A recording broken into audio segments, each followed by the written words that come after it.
뉴스레터 K.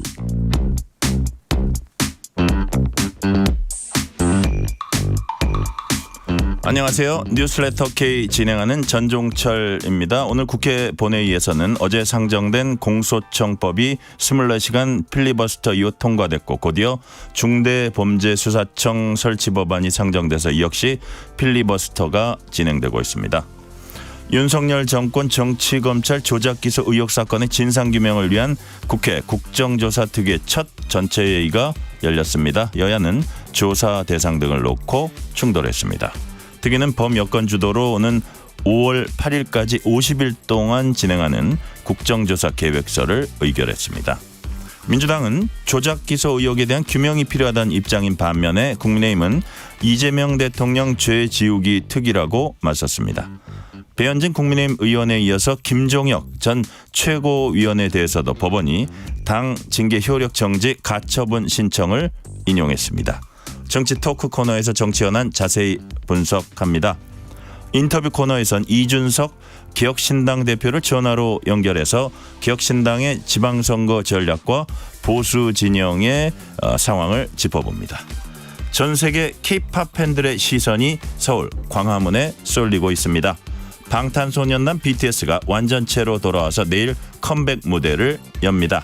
주말엔 문화 코너에서 그 분위기 미리 전해드립니다. 뉴스레터 K 지금부터 시작합니다.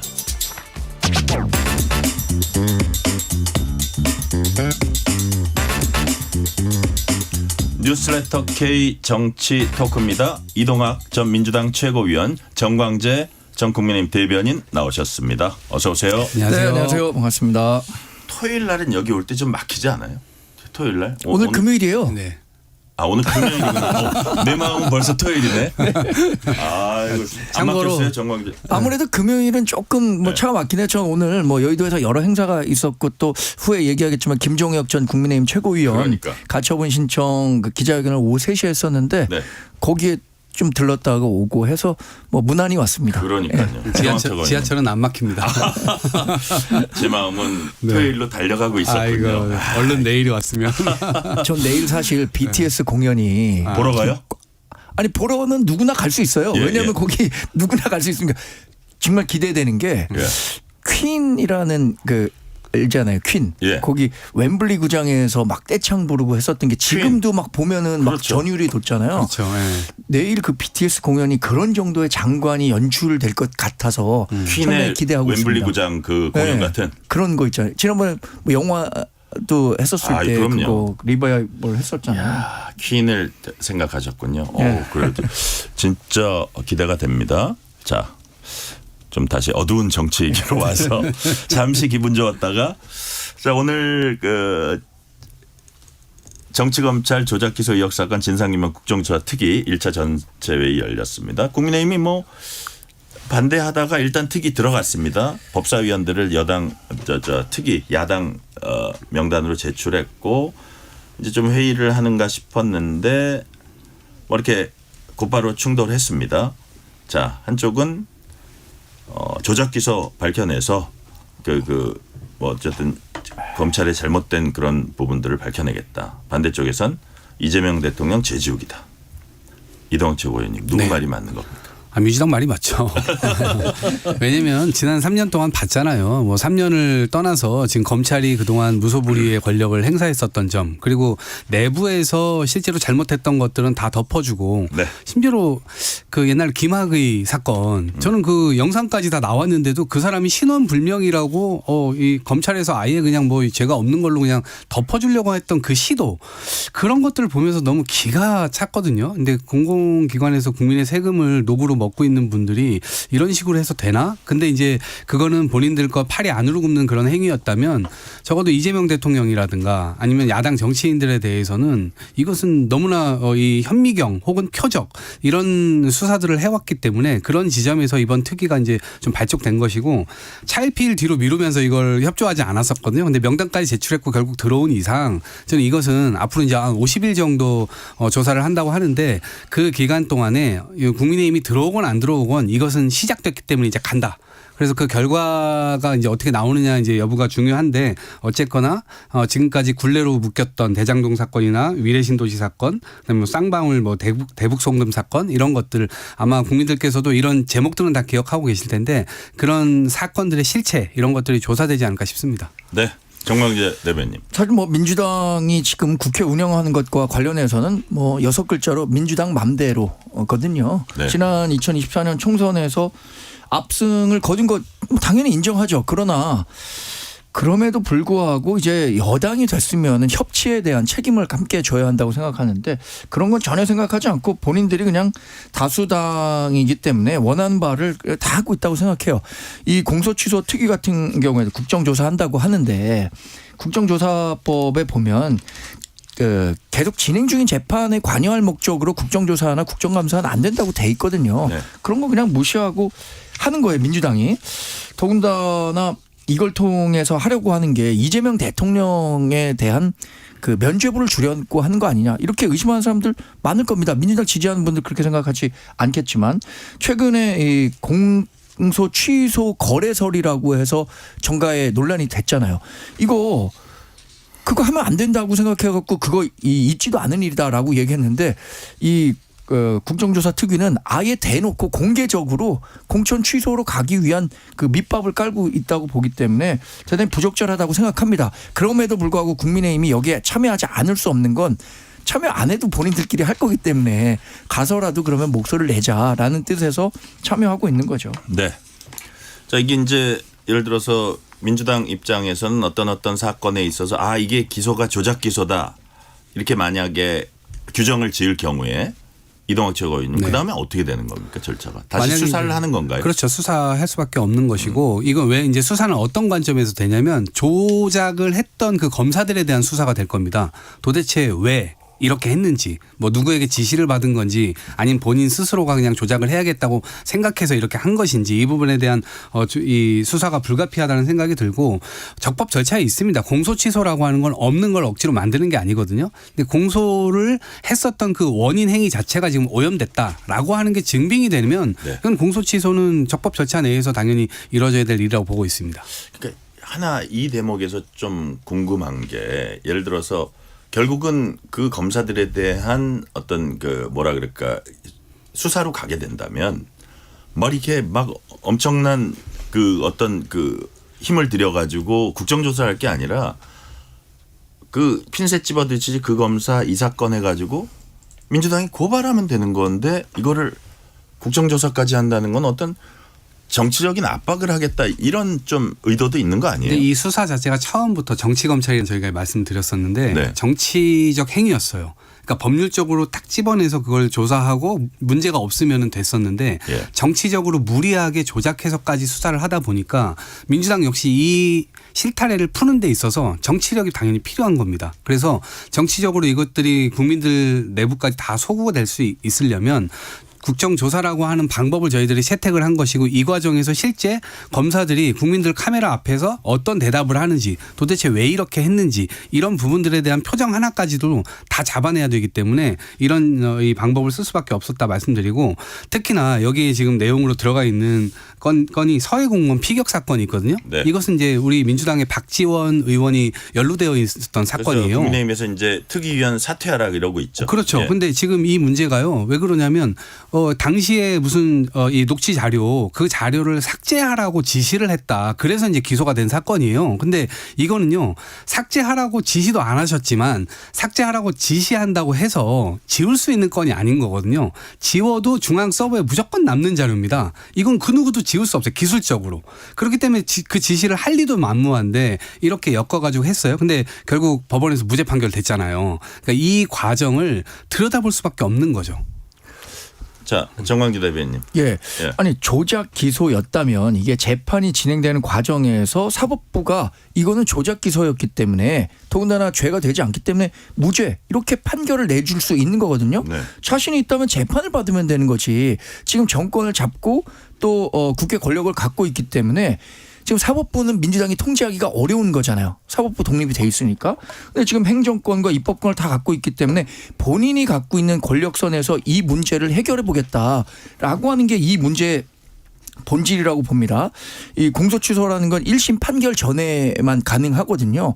그래서 지금 뭐 마지막 수단으로 이 공소 취소를 생각하고 있는 것 같은데 아니 재판을 받아서 무죄를 받으면 더 떳떳한 거 아니에요? 그럼 국민들께 더 떳떳하게 자신들의 정당성을 얘기할 수 있을 것 같은데 그게 아니라 그건 좀 이제 불안한 거잖아요. 재판 받으면 어떻게 될지 모르겠다. 그러니까 그 단계에 가기 전에 이거를 손 써보겠다. 사전 정지 작업을 해보겠다. 이게 오히려 좀 더 뭐라 그럴까요? 본인들의 불안감을 반영하는 정치 행위죠. 예를 들어서 이렇게 정치 행위를 했는데 수사를 다시 해가지고 다시 법원에 가서 법원에서 좀 민주당이 생각하지 못했던 판결이 나오면 그렇죠. 법 왜곡한 겁니까? 어떻게 되는 거예요? 그렇게 하면 또 법 왜곡죄로 처벌한다고 하겠죠. 네. 이 법 왜곡죄가 네. 지금 벌써 일선에서 이 무한 루프로 돌고 있다는 거 아닙니까? 나라에 대해서 법에 대해서 뭐 유죄를 주게 되면 아니면 수사를 하게 되면 그 수사한 사람 상대로 법 왜곡죄로 한다 그러고 또 계속해서 이 무한 루프로 돌아가는 게 저는 한 2, 3년 정도면 사법 파괴에 따른 부작용이 크게 나타날 거라고 생각해요. 초기 이동환 최고위원. 네, 그러니까 초기에는 여러 가지 이제 뭐 불협화음이 있을 수 있죠. 근데 이것이 이제 정착되는 그 과정에서 저는 걸러질 수 있을 거다라고 보고 마찬가지 선상에서 뭐 지난번에 헌법소원 제도 만들어 놓은 거 그건 역시도 뭐 사심제다 이렇게 비판을 했습니다만 처음에의 혼란은 저는 뭐 불가피하다고 생각하고 그 과정을 통해서 결국 정리될 건 정리될 거다 이렇게 생각합니다. 지금 아까 박지원 의원 뭐 특위위원 뭐 사퇴해라 이런 요구를 했는데 국민의힘에서 두 가지 더 요구한 게 국정조사 대상에 이것 끼워라인데 그중에 하나가 대장동 항소 포기하고 이른바 공천 취소 거래설 이걸 포함시켜라. 네. 민주당이 받을 가능성이 있습니까? 없습니다. 왜냐하면 저희들이 네. 사실은 이건데 국민의힘이 쪼그라들려고 할 때 왜냐하면 선거 앞두고 저희들이 이런 지적을 많이 했습니다. 아니 계속해서 이런 기조로 가고 이거를 국민들의 어떤 뭐 니즈를 반영도 안 하고 윤석열 전 대통령이 하자는 대로 계속해서 하면 총선에서 심판받는다. 그럼 다 쪼그라들고 나중에는 민주당의 힘이 비대해져서 그 어떤 것도 막을 수가 없는 상태가 될 거다. 이렇게 저희가 계속 비판을 했었습니다. 그런데 본인들 스스로가 무슨 소리냐 본인들도 이길 수 있다. 윤석열 전 대통령 만만세 부르면서 총선에 임했잖아요. 그 결과가 지금 이렇게 되는 것이고 저는 정치적으로 뭐 선거에서 졌다고 해서 모든 것이 다 민주당이 오르냐 저는 그건 아니지만 적어도 본인들이 어떤 정치적으로 했었을 때 오름과 그름 사이에서 아닐 때도 윤석열 전 대통령이 다 맞다고 얘기하고 이런 방식으로 해왔기 때문에 그런 후과가 지금 정치적으로 지금 오고 있는 것이 아닌가 싶어요. 지금 국민의힘에서 요구하는 뭐 대장동 항소 포기라든지 공천 취소 거래설 이게 지금 민주당에서 하고자 하는 7가지 수사 대상보다는 더 넣어야 된다. 이거는 당연히 국민의힘 그렇게 생각하는 거예요? 우리는 그렇게 생각하는데 민주당이 본인들이 불리한 건 전혀 받아들이려고 하고 있지 않잖아요. 사실 지금 민주당이 제기하고 있는 것보다 더 이례적으로 진행된 게 대장동 항소 포기입니다. 이 검찰이 1심 판결과 관련해서 본인들이 구형했던 것과 다른 결과가 나왔을 때 네. 항소를 자발적으로 포기했던 전례를 찾아보기가 어려워요. 그런데 그 과정에서 정성호 법무부 장관이 뭐 원칙대로 처리하라 이렇게 얘기를 했다고는 하는데 실제로 신중하게. 예, 원칙대로 신중하게 처리하라고 한 건지 아니면 그 이후에 다른 지시가 있었던 건지 한번 들여다볼 필요가 있다는 거죠. 공천 취소 거래설 지금 굉장히 시끄러웠잖아요. 지난주에. 왜 그랬냐. 공소 취소 거래설. 제가 공소 취소 거래설이 왜 시끄러웠느냐. 네. 오히려 본인들 진영 내에서 나온 얘기이기 때문에 더 시끄러웠던 거예요. 김어준 씨 방송에서 그동안 국민의힘에 대해서는 공격하고 민주당에 대해서는 엄호했었던 장인수 기자가 이런 얘기를 하니까 네. 뜨거라 했던 거 아닙니까? 그래서 그거 한번 들여다보자니까 그거 말도 안 되는 얘기니까 들여다볼 필요도 없다고 하는데 그러면 국민의힘과 관련한 거는 말이 되는 얘기니까 들여다보는 거고 네. 본인들이 하는 것은 말도 안 되는 얘기니까 안 들여다봐야 되는 건가요? 자, 대장동 항소 포기 공소 취소 거래설이었다는 걸 다시 한번 이제 확인을 시켜드리고요. 자, 요 얘기 뭐 예를 들어서 2차 종합특검에 이어서 이것도 50일 동안 하면 5월 8일까지 하니까 지방선거의 뭐 일부분을 좀 덮게 되는 것 같습니다. 여하튼 이 부분 어떻게 좀 진행될지 지켜보고요. 꼭 한 말씀만 드리자면 예, 짧게. 이 예. 증인 출석과 관련해서 증인 채택과 관련해서 네네. 한동훈 전 대표가 법무부 장관으로 그 이재명 대표 시절에 구속영장 그러니까 체포 예. 동의안 그걸 했잖아요. 예. 그래서 본인을 증인으로 채택해달라 이렇게 얘기하고 있거든요. 네. 민주당이 꼭 증인 채택해 줬으면 본인이 좋겠습니다. 결정하는 게 아니고 민주당이 잘 검토해 보겠습니다. 아니 국민의힘에서도 요청할 거라 그러더라고요. 자, 본인이 스스로 증인이 되겠다. 자, 그 한번 어떻게 되는지 지켜보겠습니다. 전한길 씨 유튜브 채널에 나온 출연자가 이재명 대통령 160조 원 비자금 조성 이런 주장을 했습니다. 자, SBS가 몇 년 전에 그것이 알고 싶다 프로그램에서 이재명 대통령 조폭 연루설을 다룬 적이 있습니다. 최근에 그 사람의 법률 대리인을 했던 그 변호사가 이제 유죄 확정 판결을 받았어요. 이재명 대통령은 한심하고 악질적인 마타도어다라고 비판하고 SBS에 사과를 요구했습니다. 민주당 가짜뉴스에 대한 엄중 조치 취하겠다고 했고 한병도 민주당 원내대표 얘기 들어보시겠습니다. 그런데 다시 전한길 뉴스가 제2의 가짜뉴스를 유포했습니다. 이재명 대통령의 160조 원 넘는 해외 비자금이나 군사정보 유출 의혹은 일말의 근거도 없는 악질적인 마타도어의 결정판이자 망상 수준입니다. 대체 이 사람들은 어느 별에서 온 사람들인지 묻지 않을 수가 없습니다. 해외 비자금이니 군사정보 유출이니 하는 자극적인 단어들로 대통령을 범죄자로 올가매고 악마화하는 심각한 범죄 행위입니다. 지난해 싱가포르 1조 원 비자금설로 이미 고발된 자들입니다. 더불어민주당은 이를 결코 좌시하지 않겠습니다. 자, 정광재 대변인. 예. 일단 뭐 SBS 프로그램 다뤘던 그 부분 SBS에 대해서는 이제 대통령이 사과를 요구하고 뭐 여당도 당연히 같은 입장이고 자, 또 이건 최근인가 봐요. 전한길 씨 유튜브 채널 예. 160조 원 비자금 이런 거는 어떻게 어떤 대응 조치가 있을 걸로 예상을 하세요? 전한길 씨가 이 유튜버 상에서 얘기한 게 너무 좀 터무니없잖아요. 160조 원이라는 돈이 그게 우리나라 예산이 725조 원이에요. 올해 2026년에. 근데 160조 원의 비자금을 어떻게 조성할 수 있는지 그리고 또 이거를 얘기했다는 사람의 본인의 이 일방적인 주장인데 네.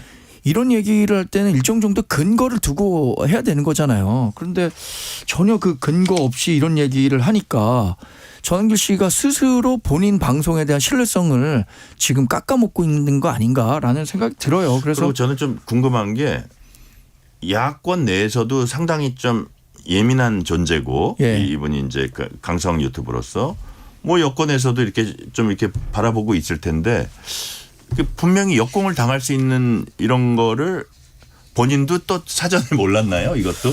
그러게 말이에요. 저도 참 답답합니다. 그래서 지난번에 국민의힘 탈당하겠다라고 했었을 때 네. 아이러니하게도 당권파와 비당권파 모두 탈당했으면 좋겠다라고 예. 했다는 거 아니에요? 예, 예. 근데 탈당 안 해갖고 그걸 여전히 걷어들였죠, 또. 좀 문제가 되고 있는데 본인 구독자가 지금 뭐 거의 100만 명 가까이 된다고 해요. 그러면 이제 책임 있는 이야기를 해야 된다고 생각하는데 여전히 그냥 뭐 개인의 의견을 일방적으로 아무리 유튜브라고 하더라도 네. 이렇게 여과 없이 한다면 본인 채널의 신뢰성 스스로 떨어질 수밖에 없다고 생각하고 허위 조작 정보 처벌법이라는 게 이번에 김어준 씨 방송에 대해서도 뭐 한진호 의원이 얘기를 했던데 네. 이게 실제로 발효가 되기 시작하면 이런 부분에 대해서도 책임을 져야 하는 사안이니까 스스로 좀 자중해야겠다라는 생각이 듭니다. 근데 이재명 대통령의 조폭 연루설 관련해 갖고는 이미 기성 언론들은 그때 당시에 그런 보도를 했는데 네. 관련해서 이게 허위 사실이었다는 점을 다 보도를 하고 있더라고요. 일정 부분 뭐 책임 있는 언론으로서 해야 될 일이라면 그렇게 하는 것이 옳다고 생각합니다. 네. 자, 이동학 최고위원님. 전한길 씨 같은 경우는 민주당 입장에서 어쨌든 채널을 열어놨는데 전한길 씨 이게 그때 방송에서 태도나 같이 옆에서 호응하는 발언 정도에 따라서 고발 대상이 이제 포함될 수 있는 건가요? 채널을 연 사람도. 아니 그러니까 채널을 했던 게 아니고 예.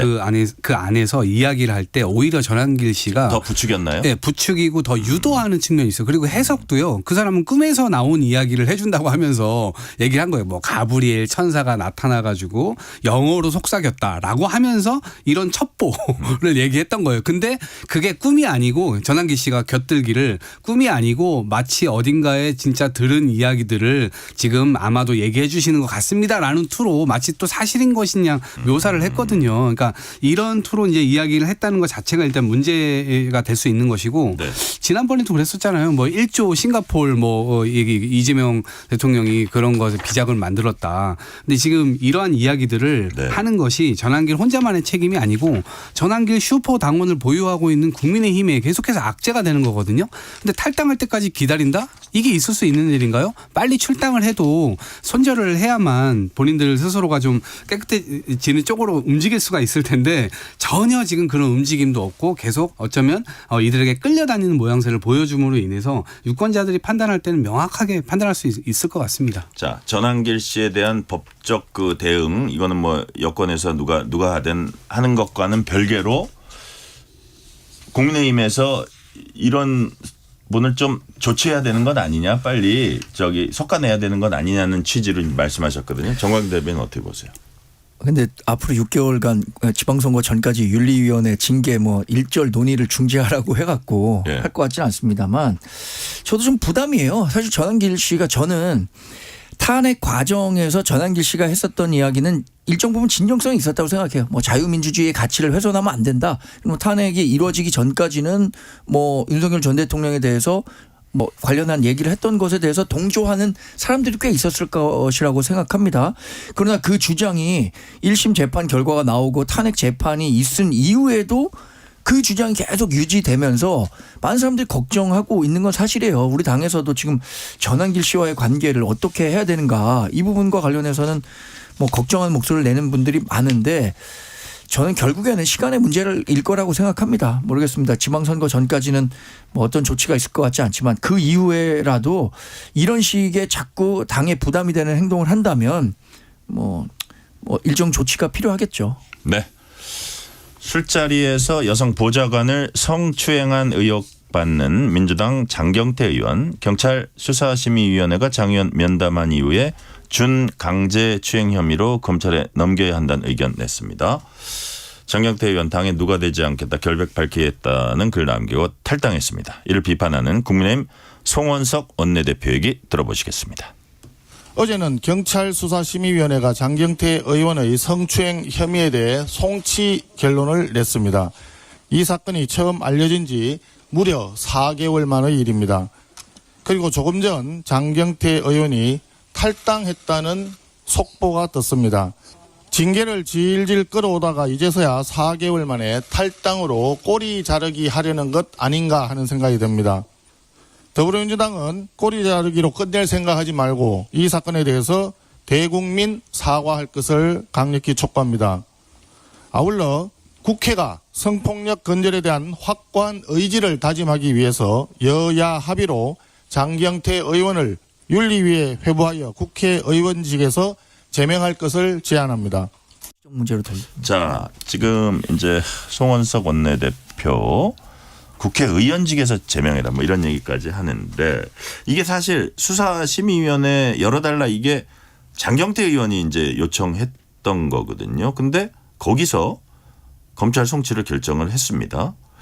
일단은 기본적으로 경찰이 파악한 바로는 범죄 혐의가 있다 이렇게 지금까지는 본 걸로 봐야죠. 아무래도 그렇습니다. 왜냐하면 사건 관계자가 이 수사 결과에 불복할 때 요청할 수 있는 권리거든요. 그래서 이제 수사 심의가 열리고 이것은 이제 최종적인 이 결정을 의미하는 거거든요. 그래서 이제 나중에 뭐 송치할지 말지 이제 이런 것들도 다 여기에서 되고 있는 것인데 저는 경찰의 이 뭐 반응이라고 할까요? 이런 게 좀 너무 늦지 않았는가라는 생각이 좀 들고 수사도 사실 되게 이거 어떻게 뭐 진척되고 있나 하고 좀 의아했어요. 그러니까 양쪽의 뭐 주장이 충돌했던 점은 이해합니다. 그런데 이 수사 자체가 어려웠던 것은 아니에요. 왜냐하면 단둘이 있었다 그러면 주장 대 주장의 충돌이고 어느 누군가의 신빙성 있는 말을 하느냐 이걸 판단해야 되기 때문에 어려웠을 텐데 주변에 사람들이 더 있었거든요. 복수로. 예. 그래서 주변 사람들의 어떤 그 당시의 정황이라든가 텔레그램 뭐 카톡 뭐 이런 자료들 그다음에 증언 이런 것들을 종합해 보면 결론을 내리기가 그렇게 어려운 사건은 아니었을 텐데 이렇게까지 좀 끈 게 오히려 이제 피해자 측 입장에서는 오히려 좀 붕괴할 수 있는 지점도 있지 않을까라는 생각에 조금 안타깝습니다. 또 당내에서는 이렇게 윤리심판원 여기서 이렇게 뭐 얘기가 안 나오지 하고 그것도 좀 갸우뚱하면서 역시 정청래 대표의 측근이니까 이게 쉽게 당내에서도 이렇고 경찰 수사도 왜 이렇게 늦어지지 뭐 이런 얘기를 했거든요. 예.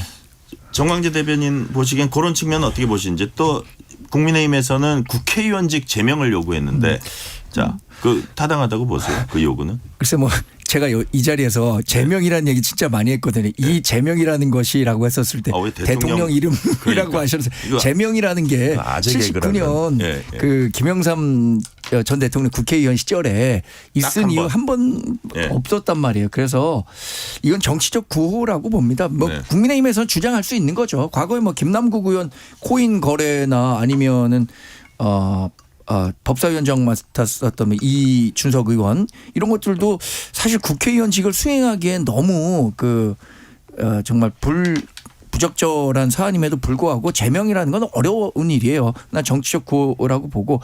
그런데 이 윤리심판원이 그동안 뭐 했냐 이거죠. 장경태 의원의 이 의혹이 불거진 게 꽤 오래된 사안이고 네. 영상을 통해서든 피해자의 증언을 통해서든 충분히 소명될 수 있는 사안이었음에도 불구하고 윤리심판을 열지 않았었던 거잖아요. 그런데 지금 경찰이 송치하기로 결정하니까 그때서야 뭐 늑장 대응하듯이 한 건데 정청래 민정 대표랑 가깝다는 거는 뭐 정치권에 있는 사람 다 아는 거 아닙니까? 그러니까 윤리심판원 같은 경우에는 정청래 민정 대표가 어느 정도 좀 영향력을 행사할 수 있으니까 지금까지 봐줬던 것 아닌가 이런 의심을 사기에 충분한 일이죠 이건. 네. 실시간 교통 상황 알아보겠습니다. 라디오 교통정보센터 공인혜 리포터 나와주세요. 네, 이 시각 교통정보입니다. 금요일 퇴근 정체가 상당합니다. 현재 수도권 제일순환선 판교에서 일산 방향 청계 요금소를 막 나온 지점 2차로에서 추돌 사고도 발생했는데요. 처산 변경 워낙 많은 구간인 만큼 잘 살펴서 이동하셔야겠습니다. 서울시내 한강을 따라 지나시기도 한결 힘겨워져서요. 일산 공항 방향으로 청담대교부터 가양대교 쪽 이동해 강변북로는 1시간 10분이 넘게 올림픽대로도 1시간은 잡으셔야 하고요. 공항 쪽 올림픽대로는 이 사이 한강대교 목간 5차로에서 사고도 처리하고 있습니다. 반대 잠실 쪽은 행주에서 월드컵대교 사이와 여의 하류부터 구리 암사대교 쪽으로 또 구리 쪽 강변북로 원효대교부터 구리 시계까지도 답답한 흐름입니다. 한편 내일 저녁 8시에 있을 광화문 공연 행사로 오늘 밤 9시부터 세종대로 광화문 광장에서 시청광장 구간 전면 통제가 예정돼 있고요. 부근을 지나는 사직로와 세문안로 덕수궁길 역시 오늘 밤부터 내일까지 순차적으로 통제가 될 예정입니다. 도로 이용에 참고하셔야겠습니다. KBS 교통정보센터였습니다.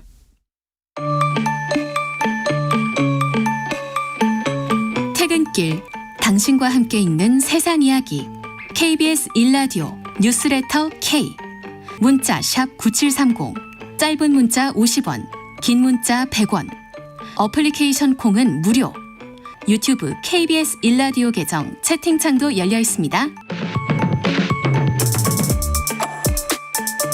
실시간 교통 상황 살펴봤습니다. KBS 1라디오 뉴스레터 K 정치 토크 이동학 민주당 전 최고위원 정광재 국민의힘 전 대변인과 얘기 나누고 있습니다. 자, 국민의힘 얘기 가볼게요. 법원이 배현진 의원에 의해서 김종혁 전 최고위원에 대해서도 국민의힘 윤리위 징계에 대해서 징계 효력 가처분 신청을 받아들였습니다. 징계 멈추게 된 겁니다. 자, 그 의미는 뭡니까? 정광재 대변인.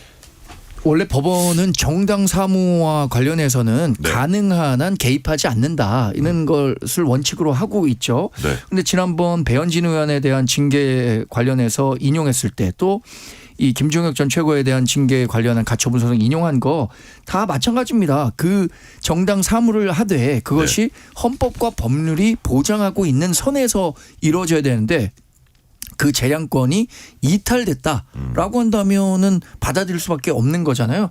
김종혁 전 최고에 대한 것도 마찬가지입니다. 표현의 자유 그리고 그 당 지도부에 대해서 이 정도의 비판을 갖고 징계하는 것이 정당 민주적인 절차를 보장하고 있는데 그것에 위반된다라는 이야기를 하고 있는 것 같아요. 네.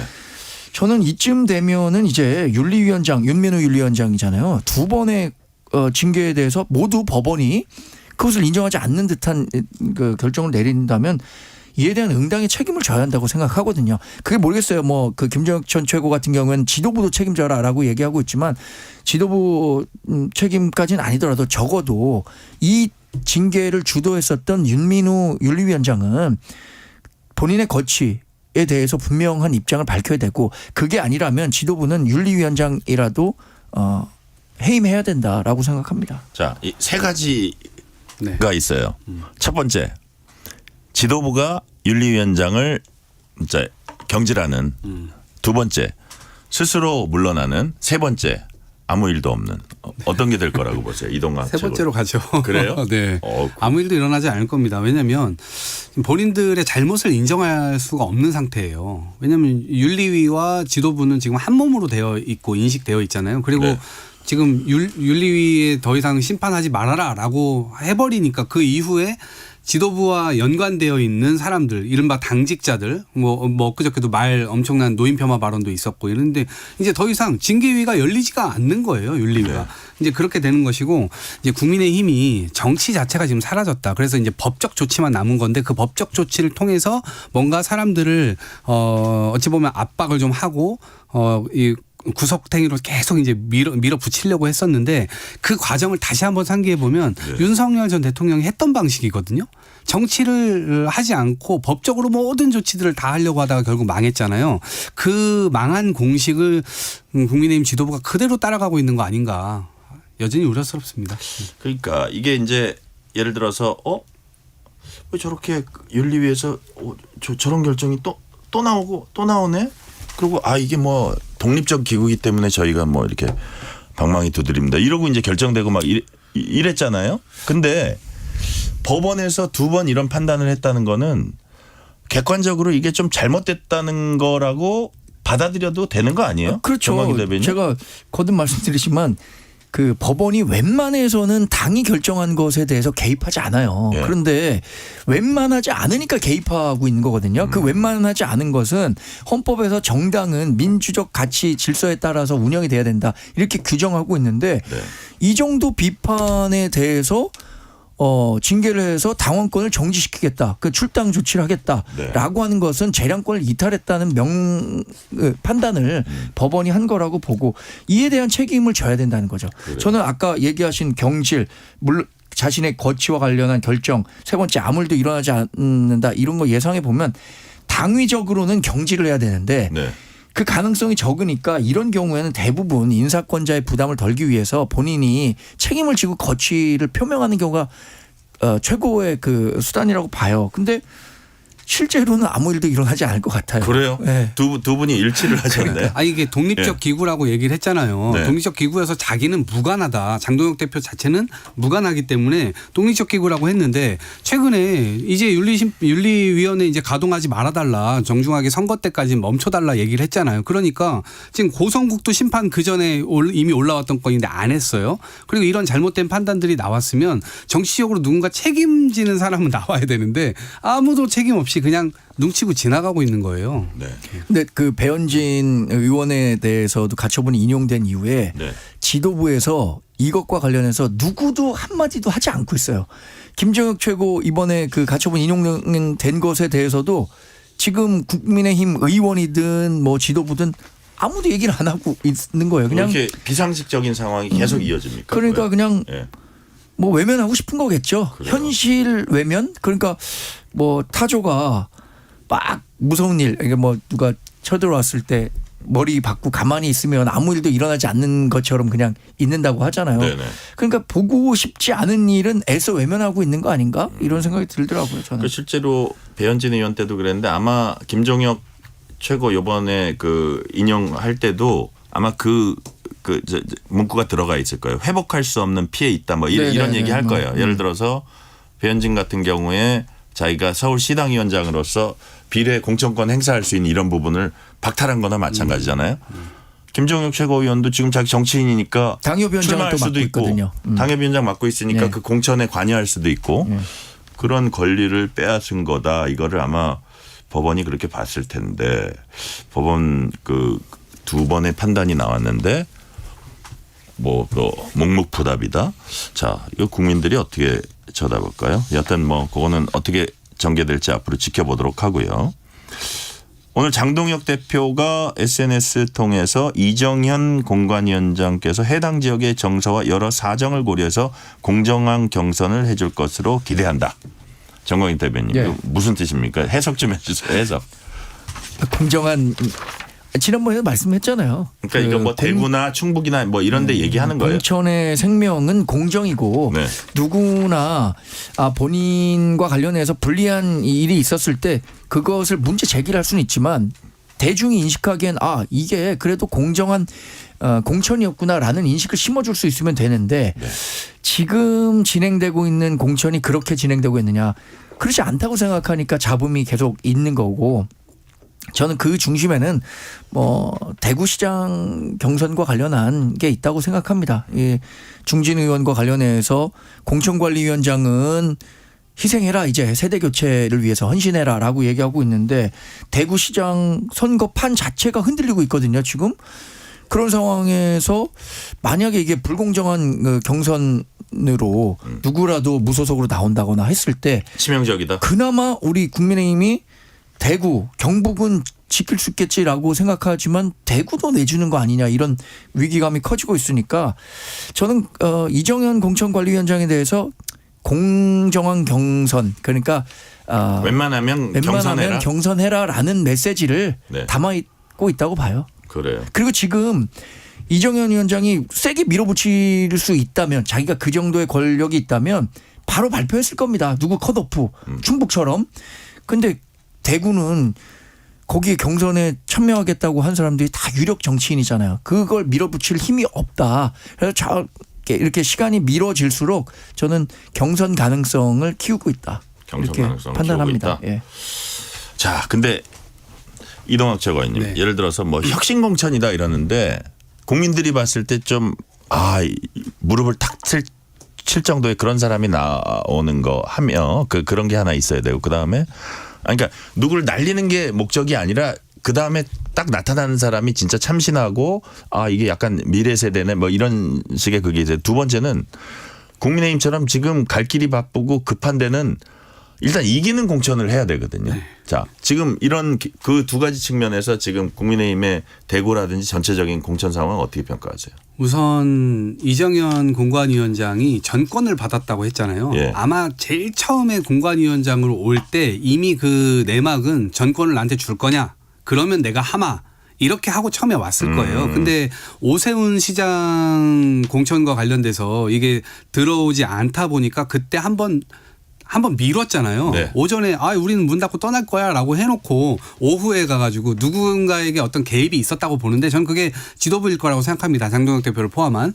그래서 결국에는 오후에 다시 연장해서 하루 연장해가지고 열겠다라고 했는데 그 다음 날도 신청을 안 해버렸잖아요. 그러니까 권위가 이미 훼손되어 버렸는데 전권이라고 받았다고 하는 전권이란 건 없어요. 그리고 두 번째 이제 한 3일인가요? 보통 이 공관위원장 그만 직에서 물러나겠다라고 하면서 어디 배회하다가 이제 시위를 했잖아요. 그리고 다시 돌아올 때 또다시 정권을 받았다라고 국민들한테 얘기를 했어요. 근데 장동혁 대표가 지금 공정한 경선을 해 주실 것을 기대한다. 이 문장 앞에 해당 지역의 정서와 여러 사정을 고려해라는 말을 했거든요. 그 얘기는 다 다시 전권을 빼앗아 버린 거거든요. 그러니까 그 말은 공관위원장 마음대로 하면 안 된다라는 것을 천명한 것이기 때문에 이정현 위원장 스스로는 지금 전권을 다시 빼앗겼다라고 생각하고 있을 것이고요. 또 나갈 가능성도 있어 보여요. 저는 계속 이런 식으로 지금 권위가 훼손되는 장면들이 지금 한 건도 아니고 두 건, 세 건 계속 벌어지고 있는 거잖아요. 충북에서도 벌어지고 있어요. 부산에서도 벌어지고 있고 후보자들이 이제 대구는 급기야 자기네들끼리 룰을 정해가지고 중진끼리 한 사람 뽑고 신인끼리 한 사람 뽑아서 우린 두 사람을 추천할게 뭐 이런 얘기들 막 하고 있단 말이에요. 공관위와 완전히 무관하게 자기들끼리 이야기를 하고 있다는 것은 공천관리위원회가 지금 약간 바지처럼 여겨지고 있다는 거죠. 그래서 여기에서는 지금 원칙을 천명하지 않았기 때문에 원칙을 중진을 컷오프하고 신인을 내세운다라고 하지만 실제 그 신인이 윤어게인이야. 그러면 어떤 국민들이 이거를 인정을 할까요? 이제 그런 측면에서 국민의힘 공천 자체가 너무나 어려운 상황이지만 이정현 위원장조차도 정권이 없는 상황이다 이렇게 봅니다. 자, 정광희 대변인. 네. 처음에 이제 막 중진 컷오프 한다 그랬을 때 뭐 그 다음 세대한테 좀 물려줘라. 털까지 뭐 하려 그러냐. 네. 뭐 이런 얘기까지 했는데 예. 그때 과연 이진숙이냐 최은석이냐. 근데 뭐 기업을 해본 사람이고 일자리를 준 사람이고 뭐 이래서 최은석 저 충북에는 김수민 뭐 이래가지고 어떻습니까? 대구에 지금 만약에 이정현 공관위원장이 염두에 뒀던 사람이 이진숙이에요? 최은석이에요? 아니 근데 저는 공천관리위원장이 왜 이렇게 오해를 낳을 수 있는 이야기를 하느냐 이거죠. 공천관리위원장은 사실 그 발언의 무게가 굉장히 무겁습니다. 네. 그래서 어떤 식으로 해석될 수 있는 얘기들을 안 하는 게 나아요. 마키아벨리 지금 보면 그 군주는 대강 얘기를 안 하는 게 그러니까 가능한 얘기를 안 하는 게 네. 신하로부터 공포감을 일으켜서 자연스러운 충성심을 이끌어낼 수 있다 이런 얘기가 나오는데 공천관리위원장이 저는 과거 공천관리위원장 봤을 때 이렇게 불필요한 얘기를 한 경우를 못 본 것 같아요. 지금 얘기한 걸 보면 근데 처음에는 이진숙 전 방통위원장을 염두에 둔 듯한 발언이었는데 갈수록 얘기는 최은석 의원을 염두에 두고 있는 것 같아요. 왜냐하면 뭐 기업을 해서 일자리를 만들어 보고 혁신을 통해 본 사람 이런 얘기는 이제 그 대구에서 시장 후보로 나온 사람 중에는 최은석 의원밖에 없거든요. 네네. 이런 식으로 어떤 가이드라인을 공천관리위원장이 준 것처럼 하는 것 자체가 잘못됐다고 생각하고 아까 이동학 최고도 비슷한 말씀하셨는데 이 시간이 갈수록 공천관리위원장이 할 수 있는 여력이 없어진 것 같아요. 그러니까 이거 장동혁 대표도 얘기를 했고 지역 내에서의 반발 이런 걸 고려하면 대구시장 본인이 원하는 방향으로 공천 못할 것 같은데. 저는 짧게만 붙이면 예, 이동학 최고위원님. 뭐 이건 공천을 나중에 가가지고 잘해가지고 뭐 선거를 이기냐 마냐의 문제보다도 이게 공천심의위원회에서 심의를 한다라는 것에서 공천관리위원회로 이름을 바꿨잖아요. 그럼 공천관리에 이 방점이 찍혀 있는 거거든요. 관리에 실패하게 되면 불협화음이 일게 되고 하나로 뭉치는데 어렵게 되고 그러면서 결국 분열이 일어나게 되고 투표장으로 나와야 될 사람들이 안 나오게 될 경우에는 특히나 투표율이 그 선거 참여율이 대선이나 총선에 비해 좀 떨어지는 그런 지방선거에서는 무엇보다도 집토끼 분들 끌어내는 게 중요한데 지금 이건 완전히 분열을 획책하는 지금 공천관리가 되나 노니까 이 공천관리의 실패 이것에 대한 책임을 공천관리위원장뿐만 아니라 지금 이거를 19초려 해가지고 모셔온 이 장동혁 대표에게도 엄청난 책임이 있을 거다 이렇게 봅니다. 자, 어쨌든 설상가상이라 그러나요? 이런 거 보고 지금 자중질환이 계속 이제 뭐 치유되기는커녕 계속 번지고 있는 상황인데 김부겸 전 총리는 어떻게 나온대요? 아직 공식 입장은 없죠. 네, 공식 입장은 아직 없는데 당에서도 여전히 이제 설득을 하고 있는 것으로 알고 있고 김부겸 총리 역시도 그냥 뭐 순순히 그냥 나오겠습니까? 은퇴까지 선언을 하셨기 때문에 더더군다나 지금 시대적 요구를 좀 받고 있다고 보거든요. 그러니까 5극 3특이라고 하는 이 이재명 정부에서 지방도 주도적으로 좀 발전시키자 그리고 나름대로 산업 생태계를 갖춰서 도시로서의 어떤 생명력을 갖게 해보자. 특히나 GRDP 34년 동안 지금 꼴찌였던 이 대구 이거 어떻게 할 겁니까? 근데 그럼에도 불구하고 대구시에 있는 이 국회의원들은 개혁신당 젊은이들한테 지금 뭐 살찐 고양이다 이런 비판까지 받지 않습니까? 사실상 뭔가 일을 안 하고 있다라고 하는 이 내용이 들어가 있는 것인데 민주당이라도 일을 제대로 해야 된다. 그러려면 일반적인 후보를 내서 되는 것이 아니라 총리까지 역임했고 굉장히 중량감 있는 분이 거기에 가가지고 실제로 이재명 대통령의 이 지역에 대한 어떤 재생산성 이런 것들을 높이기 위한 정책 패키지와 씨와 함께 간다면 대구 시민들 역시도 이번에는 민주당을 선택할 수 있고 또 김부겸을 선택할 수 있는 그런 이 절호의 또 기회가 되지 않을까 이제 그런 점들을 지금 좀 만드는데 시간을 좀 두고 있는 것이 아닌가 싶습니다. 네. 자, 이번엔 민주당으로 가봅니다. 합당 추진 당시에 뭐 유시민 작가는 정청래 대표라든지 뭐 김어준 씨라든지 조국 대표 뭐 이쪽 뭐 편이라고 하긴 뭐해도 이게 생각이 이제 비슷해 보였고 또 이렇게 뭐 맞서기도 하고 그랬는데 여러 말로 이번에 무슨 얘기를 했냐면 민주당 내 어떤 그룹을 세 그룹으로 나눴어요. A 그룹, B 그룹, C 그룹. 네. 이덕철 의원님 이게 무슨 얘기입니까? 아니 이제 소위 네. 얘기해서 저희들이 뭐 민주당뿐만 아니라 보통 많은 그룹에 이런 것들을 이제 적용해 볼 수가 있는데 A는 네. 가치를 추구하는 그룹입니다. B는 이익을 추구하는 그룹이고 네. C는 그 가운데서 약간 교집합 양쪽 다 뭔가 이제 실리를 추구하는 뭐 그런 그룹으로 이제 나뉘면서 그렇게 설명을 했는데 왠지 A는 좀 좋은 사람이고 B는 나쁜 사람이고 뭐 약간 그렇죠. 그런 근데 취지죠. 정치에서 그런 게 어디 있습니까? 예, 정치인들은 누구나 다 A, B, C를 다 합니다. 예, 이럴 예. 때는 A를 추구하기도 하고 이럴 때는 B를 추구하기도 하고요. 그럼 기회주의자 소리 들어요. 아니 근데 정치가 원래 다 그런 거 이익이 없는데 가치만을 추구하면 정치인이 아니라 성직자나 봉사활동가가 돼야 되는 거죠. 그래서 항상 실리와 명분이 섞여 있죠. 그럼요. 예. 그래서 김대중 대통령께서도 이 상인의 이 감각과 현실 감각 이런 것들을 다 아우르라고 얘기를 했는데 네. 그런 측면에서 제가 볼 때 이렇게 뭐 나눈 거는 얼마든지 할 수 있는데 저희 민주당이 이번에 노정됐던 문제는 과정 관리입니다. 이것도 국민의힘과 비슷해요. 과정에서 얼마나 이걸 매끄럽게 관리해 가느냐 그리고 네. 불협화음이라든가 서로에 대한 비난 이런 것들을 얼마만큼 줄이느냐 이런 거에 있는 거였거든요. 그래서 그런 문제는 앞으로도 또 일어날 수 있는 문제이기 때문에 제가 볼 때 뭐 A, B, C론으로 이게 설명할 건 아니고 앞으로 이 과정 관리에 굉장히 심혈을 기울여야 된다. 그래야만 분열적 요소를 줄일 수 있다. 이런 교훈을 우리들이 가져야 된다고 봅니다. 보니까 이제 얘기 중에 정성호 장관이라든지 우상호 전 정무수석 이런 거론하면서 좀 비판도 하더라고요. 그래서 그런 네. 자기가 좀 뭐라 그럴까 이재명 대통령이나 어떤 정부 쪽에서 어떤 쟁점 현안을 다루는 거하고 본인들이 보는 A그룹에 있다고 생각하는 본인들이 보는 거하고 이제 입장을 좀 다르게 본 건가요? 그러니까 저는 이 전제도 잘못됐다고 생각하는 게 대통령이 제대로 보고를 했어야 될 사람들인데 사실과 다르게 보고를 했다는 뉘앙스가 이 문장에 숨어져 있는 거거든요. 네, 예. 그러면 대통령을 되게 무능한 사람으로 만드는 거거든요. 대통령이 뉴스도 안 보고 다른 또 이 정무수석 법무부 장관하고만 소통하나요? 제3자, 제4자, 제5자 수많은 사람들과 소통을 해갖고 종합적인 생각을 갖고 계신 분이에요. 근데 이분들이 잘못 보고한다고 해서 대통령이 그걸 고지고대로 믿나요? 그게 그럴 수가 없잖아요. 그래서 전제 자체가 좀 잘못된 전제를 가지고 이야기를 했기 때문에 네. 네, 그 주장에도 저는 동의하기 어렵다 이렇게 봅니다. 네. 정광윤 대변인. 예, 저는 그 방송을 보면서 야 유시민 작가가 전체적인 진보 진영에 갖고 있는 영향력이라는 게 있잖아요.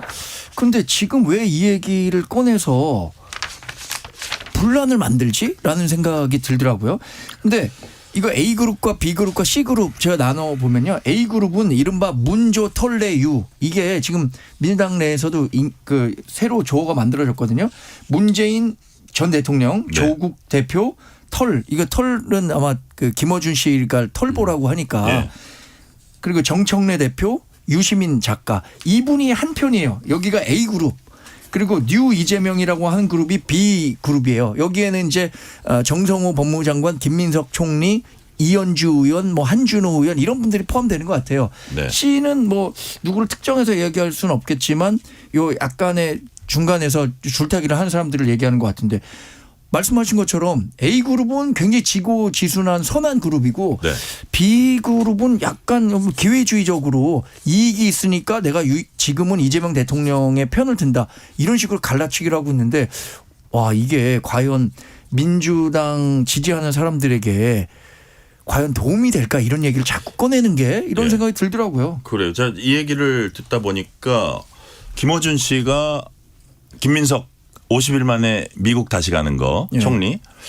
총리가 갈 수도 있을 것 같은데 여하튼 근데 좀 특이한 부분은 강훈식 비서실장이 막 자원외교 특사 무기 그 우리 그 수주하는데 방산 수주하는데 또 가고 이건 좀 전에는 잘 못 보던 좀 특이한 상황이긴 해요. 근데 여하튼 김민석 총리에 대해서 저게 이재명 대통령의 차기 주자 육성 그 어떤 프로그램. 방식이구나 하더니 강훈식 비서실장한테도 또 똑같은 얘기를 하면 계속 각을 세우는 거거든요. 그래서 이런 게 민주당 전체 지지자들 또 좀 갈라지게 만들지 않을까 생각도 들던데. 그렇죠. 지금 뭐 그러니까 소위 말해서 발에 땀 나도록 지금 뛰어다니고 있잖아요. 국민들의 또 외교적으로도 지금 굉장히 큰 문제고 그러다 보니까 비서실장이 가면 대통령의 그림자가 가는 것이기 때문에 해당 국가에서도 나오는 사람이 그냥 바로 다이렉트로 1인자를 만날 수 있다는 거예요. 그렇기 때문에 이제 그건 이재명 대통령의 실리적 지금 뭐 굉장히 실용적 그 차원에서 지금 비서실장이 움직이고 있는 거거든요. 근데 국무총리도 마찬가지죠. 국무총리도 그런 어떤 국민의 필요성에 의해서 특히나 이번에 미국 갔었던 건 AI 허브, UN 산하기구가 엄청나게 많은데 그거를 AI 허브를 대한민국에 유치하려고 지금 가는 엄청난 성과들을 만들려고 이제 갔었던 건데 그게 후계 교육 프로그램이다. 이렇게 이제 약간 폄하성 발언을 하게 되면 실제로 분란이 일어나게 되죠. 이런 것들은 이제 좀 조심해야 되지 않을까 싶어요. 그러니까 실제로 정청래 대표가 공소 취하 그 거래설 이거 있는 논란이 있는 상태에서 바로 이제 물론 뭐 이재명의 생각이 정청래 생각이다라는 얘기를 하러 나가긴 했지만 거기서 또 뭐 그나마 이재명 대통령이 지킨 게 검찰총장인데 우리끼리 공소청장이라 그러면 돼. 뭐 이런 얘기도 하고.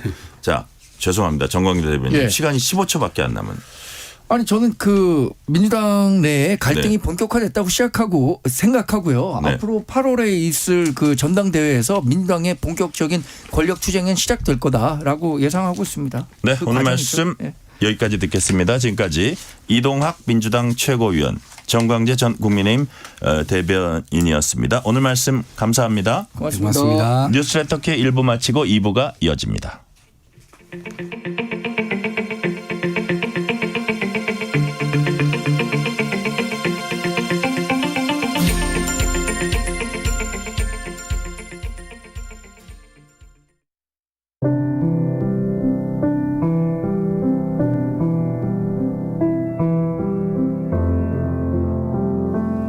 KBS 라디오 연중기획 희망충전 대한민국 682번째 이야기. 안녕하세요. 아나운서 유지원입니다. 16살 의현이는 탈북민 엄마와 단둘이 살고 있습니다. 북한에서 겪은 고문으로 무릎과 고관절을 크게 다친 엄마. 아픈 몸과 낯선 말투 때문에 일자리를 구하는 것도 어려웠습니다. 현실에 지친 엄마가 무너져 내리는 모습을 의연이는 곁에서 안타깝게 바라보고 있는데요. 의연이의 소망은 단 하나, 엄마와 행복하게 사는 겁니다. 힘든 엄마를 위해 할 수 있는 건 공부뿐이라고 믿으며 지금까지 상위권의 성적을 지켜왔습니다. 빨리 어른이 되어 엄마의 아픔을 치유해주고 싶다는 의현이. 의연이와 엄마가 평온한 내일을 맞이할 수 있도록 여러분이 두 손을 꼭 잡아주세요.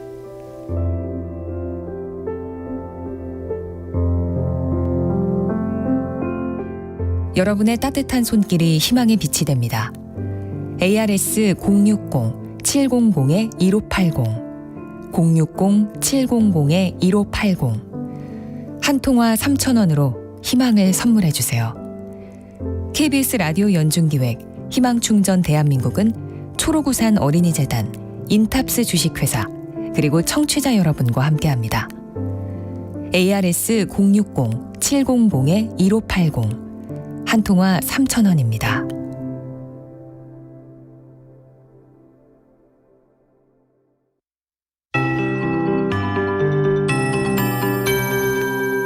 KBS 58분 날씨. 오늘은 낮과 밤의 길이가 같은 절기 춘분입니다. 오늘 해가 지는 시각은 서울을 기준으로 저녁 6시 44분이 되겠고요. 앞으로는 낮의 길이가 밤의 길이보다 더 길겠습니다. 또 봄 기운도 점점 더 짙어지겠습니다. 내일 낮에는 서울 15도, 강릉과 제주 16도, 부산 17도, 광주 18도 등으로 오늘보다 조금 더 오르면서 포근하겠는데요. 하지만 아침 기온은 철원 영하 4도, 대전 대전 영도, 서울과 대구 2도 등으로 일부 내륙과 산지는 영하로 기온이 떨어지겠고요. 대부분 영도 안팎으로 아침 공기는 차가우니까요. 당분간 15도 안팎으로 크게 벌어지는 일교차를 주의하셔야겠습니다. 일요일인 모레는 내일보다 아침과 낮 기온이 조금 더 오를 전망입니다. 주말 동안 날씨가 좋아서 봄나들이 즐기기에 좋겠습니다. 전국이 대체로 맑은 가운데 미세먼지 농도도 대부분 보통에서 좋음 단계에 머물며 대기질이 무난할 전망입니다. 다만 새벽에는 안개가 짙게 끼는 곳이 있어서 교통안전에 주의하셔야겠고요. 특히 내일 서해남부 앞바다는 바다 안개가 매우 짙게 낄 전망이어서 섬 지역에서는 해상 안전사고에 유의하셔야겠습니다. 현재 서울의 기온은 11.7도입니다. 송소진입니다.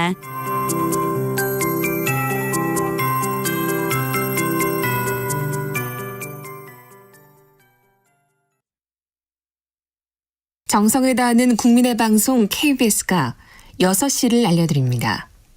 AM 711kHz, FM 97.3MHz, KBS 1라디오입니다. HLKA.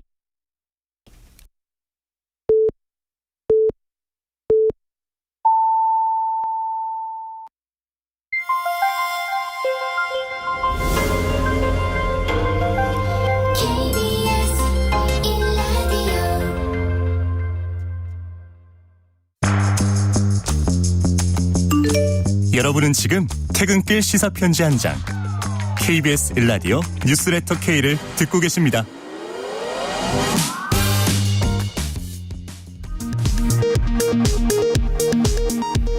이 시각 라디오 정보센터 뉴스입니다. 오늘 오후 대전의 한 자동차 부품 공장에서 큰 불이 나 50여 명이 다치고 14명이 연락두절 상태입니다. 국가소방동원령이 내려진 가운데 소방청 중앙긴급구조통제단이 가동됐습니다. 미일 정상회담에서 트럼프 대통령이 대이란 적극 대응을 요구했지만 다카이치 총리는 원론적 입장으로 피해갔습니다. 미국과 이스라엘이 시작한 전쟁의 명분 논란이 확산하는 가운데 우리 정부는 이란의 해협 봉쇄를 규탄하는 7개국 공동성명에 참여하지 않았습니다. 이재명 대통령이 허위 사실로 드러난 조폭 연루설 의혹을 지난 대선 당시 처음 방송한 SBS 시사 프로그램과 허위 폭로를 이어간 국민의힘을 언급하며 사과와 반성을 촉구했습니다. 윤석열 정부 당시 김건희 씨 일가 관련 노선 변경 특혜 의혹이 제기되면서 사업 추진이 중단된 서울 양평 고속도로 사업이 이 대통령 지시로 재개됩니다. 검찰개혁을 위한 검찰청 폐지의 후속 입법인 공소청 설치법이 국회 본회의를 통과했습니다. 국민의힘은 뒤이어 상정된 중수청 설치법에도 필리버스터를 시작했습니다. 지금까지 라디오 정보센터 뉴스 편유희였습니다.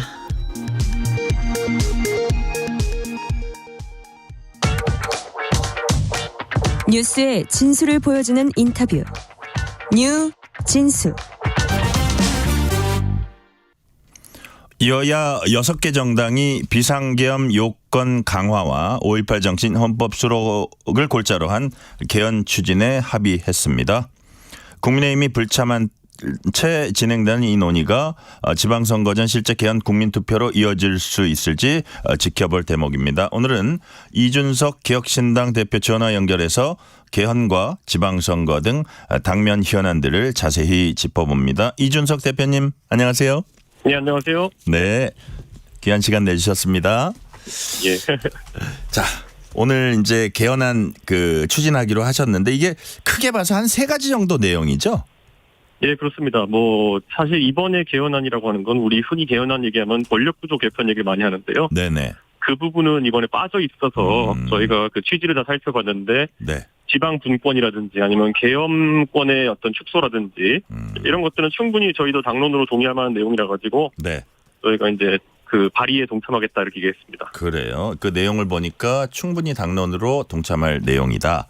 예. 자, 이제 5.18 민주화운동 정신 헌법 전문 수록 이거는 이미 사회적 컨센서스가 있다고 보시는 겁니까? 아마 그 부분이 가장 논쟁적인 부분이지 않을까라는 생각하는데요. 네네. 사실 저는 제 개인의 소신으로 말하자면은 헌법 전문에 개별 사건들 다 넣는 것은 저는 그렇게 좋아하진 않습니다. 네네. 그런데 아무래도 5.18이라는 그런 어떤 그 사건의 특수성이나 이런 것 때문에 이런 논의에서 하는 것 같은데요. 저는 네. 굳이 말하면 그 세 가지 중에서 좀 바뀌었으면 하는 거는 사건을 열거하기보다 그 정신을 잡는 게 중요하다고 생각하거든요. 그런데 큰 틀에서는 뭐 저희가 반대할 이유는 없습니다. 근데 그래요. 그게 헌법 전문이라고 하는 것이 뭐 이렇게 하나씩 들어가기 시작하면은 모든 사건을 다 넣어야 되거든요. 네네. 예, 사실 민주화 과정에서 있었던 그런 것들은 어떤 것이 더 낫고 우월하고 이런 것이 아니라 사실 우리 전체 민주화 역사 속에 기억돼야 될 것이기 때문에 네. 저는 이 부분은 좀 논의가 필요할 거다 봅니다. 그러니까 그거를 명확하게 5.18 민주화운동이라는 명칭을 넣는지 아니면 그 정신을 넣어서 누가 봐도 그 얘기를 하는 건 알지만 다른 민주화운동과 좀 관통하는 그런 의미로 넣는지 뭐 그런 것들은 좀 더 다뤄봐야 된다는 말씀이시네요. 그게 아니라 이제 더더욱 뭘 넣고 빼고 때문에 이게 논의가 길어질 거거든요.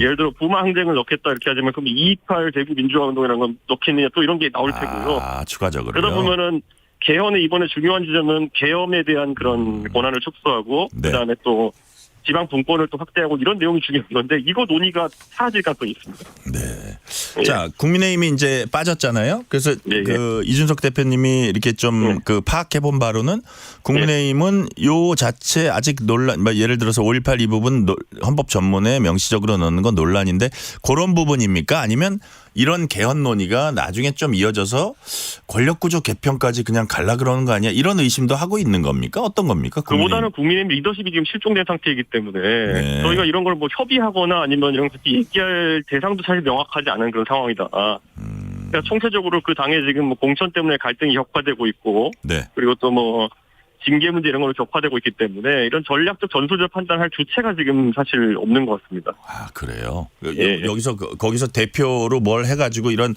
창구라든지 아니면 이거 그립을 갖고 그 같이 이렇게 다뤄나갈 주체조차도 지금 찾기 힘든 거 아니냐 이렇게 보시는 거네요. 그렇죠. 오히려 이 사안은 보면 지금 우원식 국회의장이 개헌을 주도하고 계신데 네. 우원식 국회의장은 또 저희 개혁신당과는 몇 번 또 이 상의하는 절차를 거쳤습니다. 아, 그래요? 예, 그러니까 저희 입장에서는 우원식 의장이 뭐 여기서 약간 우려되는 사안은 빼고 이런 것들을 하시는 과정을 봤기 때문에 오히려 여기 대해서는 원래대로라면은 뭐 이재명 대통령이나 저쪽 민주당 쪽에서는 네. 뭐 권력 구조나 이런 것도 넣자는 의지가 있겠지만은 오히려 우원식 의장이 그 중에서 필요한 부분만 지금 빼내가지고 개헌을 제안한 거거든요. 네네. 그러니까 그런 어떤 안 보이는 물밑에서 이야기들이 다 있는 겁니다. 그거는. 예. 국민의힘의 리더십 부재 얘기하셨는데 이준석 의원님 보시기에는 적어도 제1야당이 개헌 논의에 참여하는 거는 맞다고 보시는 거예요? 하지만 저희가 또 개혁신당이 우원식 의장님께 전달드린 거는 네. 이게 발의 내용에 우리가 문제점이 없기 때문에 개혁신당이 동참하지만 개헌안이라는 거는 사실 제1야당의 동의 없이 표결하지 말라. 네. 그런 말씀을 드렸군요. 예, 그런 말씀 드렸습니다. 그래요. 자, 네. 그렇다면 지금 뭐 개헌 국민 투표가 지방선거와 함께 이루어질 수 있을지 이게 이제 일단 관심입니다. 거기 이제 언론들 보도하는 거 보면 동시 투표 과정에서 시간 막 역산한 뭐 개헌 타임테이블도 막 보도하고 그러던데 동시에 이제 국민의힘이 만약에 표결을 하게 됐을 때 일부 이탈표로 인해서 이게 개헌안이 어떤 개헌 저지선 뚫을 수 있을지 이것도 지켜볼 대목인데 이 부분은 이준석 대표님 보시기에는 어떨 것 같아요? 저는 뭐 사실 어떤 내용이 포함되고 어떤 내용이 빠지느냐가 최종적으로 중요하지 않을까 생각하고요.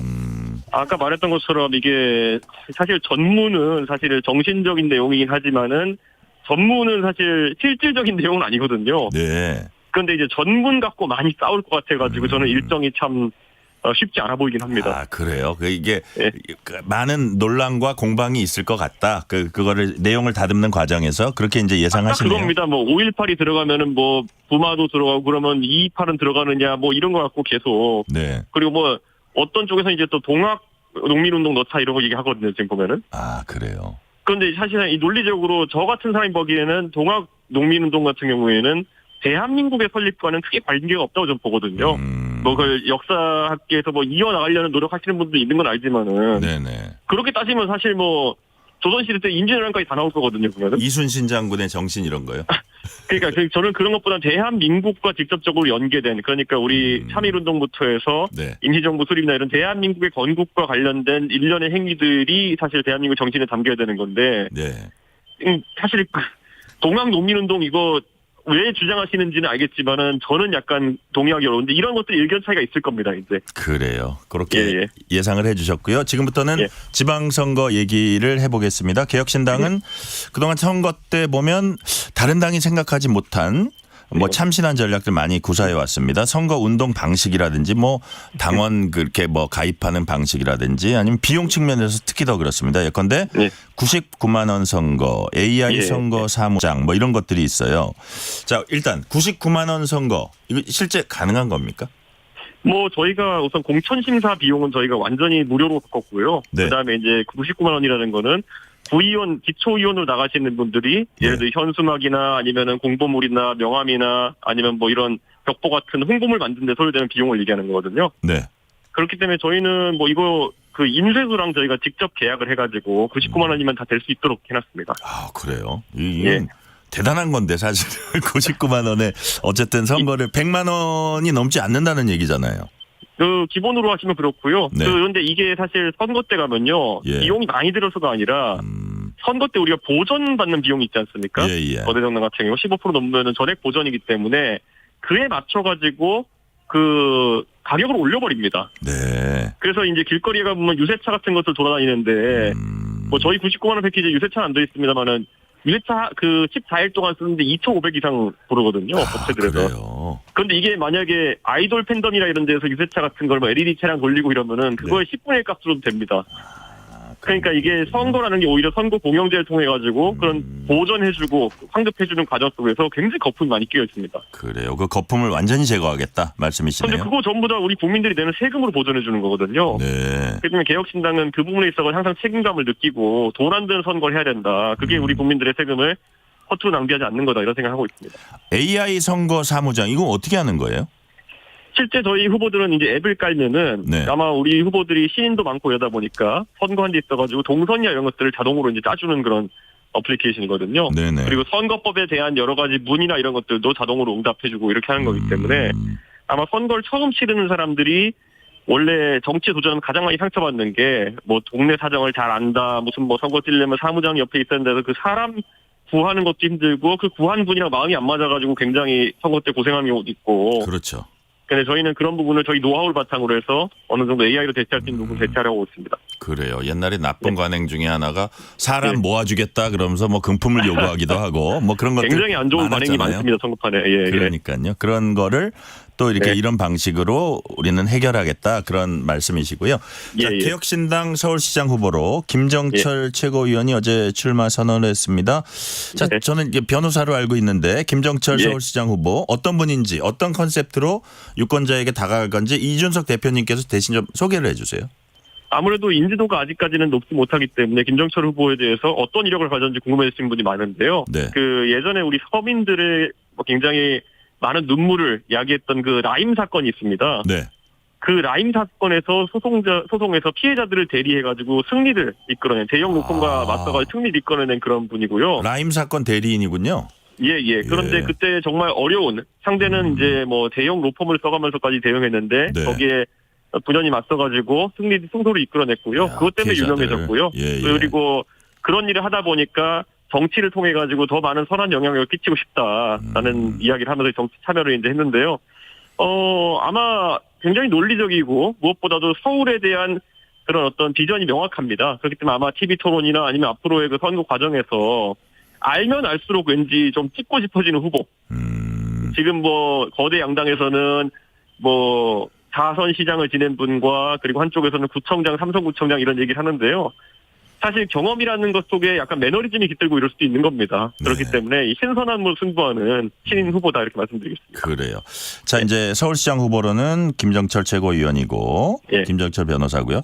광역단체장 후보는 많이 내실 계획이세요? 어떠세요? 저희가 지금 7군데가 지금 후보가 나와 있거든요. 아, 그렇군요. 그래서 서울, 인천, 그리고 충청, 남도, 그리고 세종, 대전, 그리고 대구, 부산 이렇게 나와 있습니다. 그래요. 예. 7군데요. 그거는 예. 더 늘어날 수도 있습니까? 어떻습니까? 지금 계속 후보들이 뭐 저희는 늘어나는 상황이고요. 늘어나는 상황이고 그리고 뭐 지금 특히 부산의 정의한 후보라든지 이런 경우에는 언론에서도 주목도가 조금씩 올라가고 있기 때문에요. 네. 아마 선거 치열해질수록 개혁신당 후보들의 존재감이 커질 겁니다. 그래요. 기초단체장도 그냥 한 요 정도 수준은 우리가 뭐 수로 따진다면 그런 것도 좀 예. 계획하고 계신 거 있어요? 기초단체장도 저희가 지금 뭐 서울도 그렇고 수도권 중심으로 해가지고 최대한 많이 내려고 지금 노력을 하고 있습니다. 그렇군요. 기초단체장도 최대한 많이 내려고 이렇게 후보들을 물색하고 그러고 계시고요. 자, 그렇다면 선거 전략이란 차원에서 이번 지방선거 개혁신당이 가장 역점을 두는 부분은 어떤 겁니까? 뭐 개혁신당 하면 지금까지 당을 이어오면서 저희가 굉장히 이성적이고 그리고 다른 당보다는 과학기술의 활용이나 이런 것들에 관심이 많고 그런 지점을 가지고 있기 때문에 그 특색을 살리면서 한편으로 굉장히 효율적인 선거를 치러내는 것이 저희 목표입니다. 그래서 저희가 뭐 지난 대선 과정에서도 사실 호사가들은 개혁신당에서 뭐 완주할 수 있겠냐, 뭐 선거를 치를 수 있겠냐 이런 얘기했지만은 저희가 지난 2년여 가까이 창당 이후에 축적해온 노하우나 자산 같은 것들을 그대로 활용해서 저희는 이제 기초의원 출마하는 사람들, 정치인에게까지도 그런 효율적인 선거운동 방식이 녹아들도록 좀 하고 있습니다. 그래요. 이제 지방선거라는 거는 아무래도 공약이 그 지역별로 좀 다를 겁니다. 뭐 예를 들어서 뭐 서울 지역의 공약 이런 것도 되게 중요할 거고 경기도 공약이라든지 뭐 영남 지역, 호남 지역 공약들 쭉 있을 텐데 그냥 좀 약간 전체를 좀 뭐랄까요 관통하는 어떤 개혁신당의 공약이랄까 이런 거는 어떤 거를 지금 좀 연구를 하고 계세요? 저희는 대선 때부터 이제 개성되는 것이 지방의 자유도를 많이 줘야 된다. 그래서 지방에서 예를 들어 지금 같은 경우에는 중앙정부가 사실 지방도 통제하고 그러면서 지방에서 뭔가 경쟁을 하고 새로운 걸 시도해 볼 수 있는 그 기회가 없거든요. 그렇기 때문에 저희는 지방의 책임과 권한을 같이 주는 것이 중요하고요. 그를 위해서 가장 중요한 것이 조세 같은 경우도 지금 국세가 거의 한 12번 지방세로 예를 들어 법인세 같은 경우는 1 거치거든요. 그러는 것들을 조정을 좀 해야 될 필요가 있다. 그래서 지방세나 이런 것들이 더 많이 비중이 가게 되고 그래가지고 그걸 바탕으로 해서 어디는 뭐 할인을 해주고 이렇게 경쟁을 하는 구도 이런 것이 필요하고요. 한편으로는 지금 AI나 이런 것들이 발달하게 되면서 지방에는 사실 일자리가 지금 굉장히 없다라는 얘기 나오고 있지만 한편으로는 지방에 기회가 될 수도 있는 겁니다. 예를 들어 제가 이제 저도 이 지인들 중에 이제 학계에 계신 분들 이런 분들이 있는데요.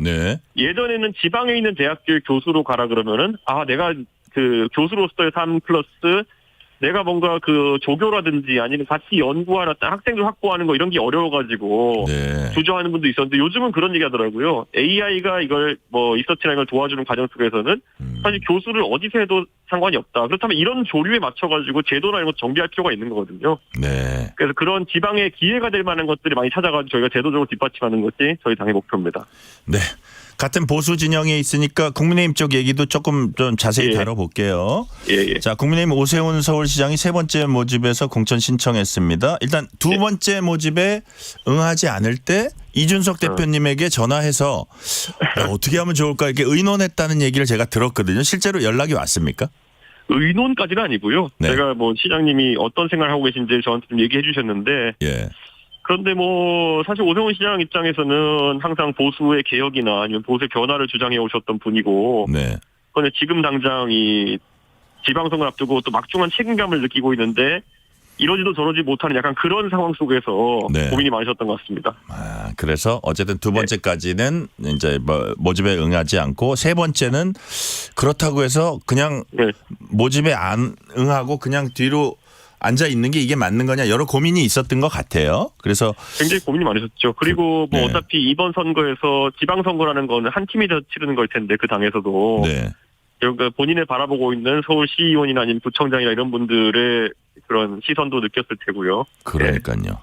자, 그래서 어쨌든 등록은 했습니다. 그러면서 뭐라 그랬냐면 당 지도부 되게 비판하면서 혁신선대위, 혁신을 자신이 주도하겠다 그랬어요. 근데 혁신선대위가 좋은 얘기인데 장동혁 대표나 그 지금 지도부 입장에서는 좀 이 선으로 물러나 있어라 이런 걸로 해석이 되면서 당 지도부는 거부 의사를 밝히고 있거든요. 그래서 이준석 대표님이 보시기에는 국민의힘에서 혁신선대위라는 거를 과연 이룰 수 있을지 아니면 그냥 이른바 공동선대위 형태로 어정쩡하게라도 가게 될 걸로 보는지 이 부분은 어떻게 될 것 같아요? 보수 정당이 선거를 2012년에 박근혜 대통령이 그 비상대책위를 통해 총선 이긴 다음에요. 네. 전국 단위 선거를 이긴 적이 없습니다. 그래가지고 유일하게 이긴 선거가 2021년, 2022년 거치면서 김종인 이준석 체제에서 이겼던 거고요. 네네. 그래서 이제 김종인 위원장과 저 정도만 승리 경험 갖고 있기 때문에 근데 저는 당이 다르고 네. 그러다 보니까 김종인 위원장 정도의 승리 경험 가진 분에 대한 이야기만 나올 뿐 다른 사람을 드리기에는 다른 사람이 지금 뭐 권위가 없을 겁니다. 예. 그 선거라는 거는 지휘를 해보고 그랬다가 승리 경험이 있으면은 계속 네. 그 사람을 찾게 되는데 예. 뭐 지금 뭐 그 다음에 왔던 당대표를 다 진 사람들이고 그 사람들 다시 쓰기에는 뭔가 오세훈 시장이 주장할 수가 없죠, 그거는. 그러니까 아마 그 인재풀의 한계가 있을 겁니다. 그 혁신선대위를 한다고 해도. 지금 이렇게 생각해 보건데 한 김종인 전 위원장 정도가 오면은 혹시 모를까 그 부분도 지금 당 지도부가 받아들일지도 모르고 이게 모셔올 분도 마땅치 않다 그런 말씀이시네요. 그리고 김종인 위원장도 같이 일할 사람들이 있어야지 그 힘을 받으시는 분이지. 네. 본인이 혼자 감당하실 수는 없거든요. 근데 지금 그 기반 자체가 저는 국민의힘에 사라졌다 보기 때문에 예. 아마 그런 일은 발생하기 어려울 거고요. 뭐 개인적으로 알기로는 김종인 위원장이 또 그 선거 기간 중에 출국하실 예정인 걸로 알고 있습니다. 아, 그래요? 예. 이게 국민의힘이 어떤 식으로 돌파구를 마련할지 이제 좀 봐야겠는데 예를 들어서 오 시장 얘기를 잠시 다시 하면은 장동혁 대표하고 같이 돌아다니면서 선거 캠페인할 것 같지는 않고요. 그리고 오히려 이제 차별성을 두려고 해서 누가 농담 반 진담 반으로 빨간색 점퍼가 아니라 흰색 점퍼 입고 다니는 거 아니야? 이런 그 추측을 하는 분들도 있고. 자, 국민의힘 당적은 갖고 싸우되 국민의힘의 현재 뭐 이렇게 자중질환하는 이런 그 국민의힘과는 같이 안 가려는 약간 뭐라 그럴까요? 이 두 가지가 혼재된 이런 상황에서 선거 캠페인이 유권자들에게 먹힐 수 있을까요? 쉽지 않겠죠. 그런데 뭐 오세훈 시장도 지금 뭐 정치 인생에서 제일 어려운 선거 하나를 앞두고 있는 것 같습니다. 그래서 여러 고민하겠지만은. 네. 그 와중에 또 이제 개혁신당에서는 저희는 이제 김정철 후보의 선전을 저희는 위해서 계속 노력할 테니까요. 네네. 아마 근데 뭐 참 개인적으로 오세훈 시장과 친분이 있긴 하지만 당을 맡은 사람으로서 또 우리 후보의 약진을 또 만들어내는 거기 때문에. 네네. 예전에 오 시장님이 치렀던 선거에서는 그래도 저라든지 이런 사람들이 같이 조력할 수 있는 게 있었다면은. 예. 지금은 그보다도 훨씬 좁은 그런 어떤 캠프로 아마 치러내셔야 되니까 골치 아프실 겁니다. 지금 이제 이정현 공관위원장이 중진들 사퇴 요구 특히 이제 대구 지역 뭐 이런 요구를 하고 있는데 어쨌든 이게 지금 아주 정상적인 상황이 아니고 어쨌든 너무 열세기 때문에 충격요법이 필요하다. 이거는 좀 이해가 되는데 여튼 뭐 중진들 사퇴 요구라든지 이정현 공관위원장의 행보는 어떻게 평가하세요? 뭐 제가 뭐 사실 국민의힘 사정을 잘 들여다보고 있지 않아가지고 요즘 저희 당 일들 바쁘긴 한데 뭐 제가 봤을 땐 이해 안 가는 공천들이 많긴 합니다. 네. 저 하나만 더 여쭤보면 국민의힘에 대해서 이준석 대표님께서 국민의힘 내부 내홍 언급하면서 노선도 없고 방향도 없고 구심점도 없다. 보수 진영을 재건할 파트너가 될 수 없음이 분명해졌다는 말씀하셨거든요. 그러면 자, 국민의힘과는 이번 지방선거에서 함께 갈 가능성은 매우 희박하다. 이렇게 봐도 되는 겁니까? 저는 지금 뭐 그 동인이 하나도 없다. 이렇게 생각하거든요. 네네. 사실 국민의힘이 뭐 보수 재건을 위해서 가기 위해서는 내부의 구조적 모순부터 이제 해결해야 될 텐데. 사실 보면은 아까 제가 말씀드렸지만은 그 당은 김종인 이준석 체제의 선거 이긴 거 외에는 이긴 적이 없거든요. 그런데 다 진 경험밖에 없는 사람들끼리 모여서 아웅다웅 이제 자기 노선이 옳다고 싸우고 있는 거거든요. 좀 희한한 그런 상황입니다, 지금. 그래요. 자, 조선일보 양상훈 주필이나 조갑재 조갑재 TV 대표가 오세훈, 이준석, 한동훈 삼각편대론을 내놨습니다. 현실화될 가능성 있는 시나리오입니까? 저는 제가 정치하면서 사실 예전에 지난 총선 때도 개혁신당 때 뭐 이낙연 대표라든지 이런 분들과 연대해야 된다는 주변의 주장이 많이 흔들려가지고 저희가 고생한 적이 있는데요. 저는 선거 앞두고 그런 연대나 이런 걸 한다는 게 굉장히 진정성이 떨어질 수 있다 이런 생각을 하거든요. 그리고 사실 너무도 뭐 저희는 창당 때부터 해가지고 특히 한동훈 전 대표 측 인사들은 저희를 계속 공격해 왔거든요. 그런데 거기에 지금 그쪽이 상황이 궁하다 그래가지고 여러 연대서 흘리고 하는 것 자체가 저희는 굉장히 불쾌하게 느껴집니다. 그게. 그래요. 뭐 예전에 보면 뭐 저희한테 뭐 민주당 계열 정당이라고 공격하기도 했고. 뭐 보조금 뭐 이렇게 뭐 받아가는 정당이라고 막 하기도 했고 뭐 거의 사기 창당 같은 느낌으로 공격했거든요. 근데 자기들이 자기들이 지금 처지가 될 줄 몰랐겠죠. 근데 그 당시에는 뭐 대단한 거나 되는 양 계속 그렇게 공격해왔고 하다못해 명태균 사건 터졌을 때 제가 지금 말한 것들이 다 사실이었거든요. 네. 지금 드러나는 걸 뭐 명태균이라는 사람은 그냥 없자고 이런 건데 그 당시에 뭐 명태균 사건으로 뭐 오세훈과 이준석이 뭐 날아가길 바라면서 이렇게 거의 풍악을 울렸던 분들이 그런 분들인데 그러니까 지금 와서 보면 얼마나 황당한 일입니까 명태균 사건이 사실 제가 오히려 바른 말을 계속했던 건데 네. 거기에 대해서 뭐 제가 그때 뭐 김건희 여사 뭐 그때 공천 개입도 완결성이 좀 떨어지는 것 같다 했는데 그 사실이잖아요 지금 재판 결과 나온 거 보면은 예. 그러니까 그런 식으로 오히려 민주당에 편승해가지고 그런 식의 공격을 일삼았던 분들이 지금 무슨 연대를 합니까? 이준석 대표님이 보시기에 이번 그 지금의 흐름으로 보면 대구 선거 어떻게 전망하세요? 저는 뭐 저희가 대구에 또 이수찬 후보라고 저희 대구의 후보가 지금 나와 있는데요. 그렇군요. 예. 저희는 뭐 대구에서는 사실 국민의힘의 우세를 점치는 분들이 많지만은 지금 또 대구에서 국민의힘 시장 공천 때문에 보여주는 안 좋은 모습 때문에 이번에 다른 결과가 나올 수 있다는 생각을 합니다. 네. 이준석 대표님이 경기도지사 나올 가능성은 0부터 100까지 치면 몇 %입니까? 아니 제가 그거는 동탄 주민들을 위해서 할 수 있는 일이 경기도에 있다 그러면은 고민하겠지만 지금 동탄에 뭐 트램부터 뭐 여러 가지 뭐 그 주거 지역 개발 문제부터 해서 여러 가지 지금 그 산적한 게 있는데 이거를 지금 국회의원이 비우고 선거에 뛰어들 수는 없습니다. 지금. 네, 지금 그런 상황이시고요.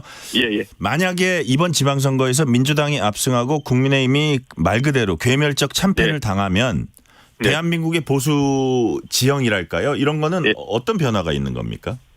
저는 이 외교관 그리고 경제관 안보관 이런 것들을 보수가 완전히 재정립하지 않으면은 다시 하기 힘들다 이런 생각하거든요. 네네. 지금 보시면 뭐 당장 트럼프주의 이런 거에 대한 대응만 본다 하더라도요. 사실 트럼프주의가 지금 대한민국에 있어서 굉장히 위협이 되고 있는 게 사실이거든요. 예. 그런데 보수 진영 일부는 보면은 무슨 명예 미국인이라는 것도 또 되는 것처럼 그런 식의 뭐 맹종을 한다든지 이런 모습들은 제가 봐도 거의 뭐 이해가 안 가거든요. 네. 앞으로 그런 것들에 대한 그런 재정립 그런 게 없이는 저는 보수 진영이 활기를 찾기는 어렵다 이렇게 봅니다.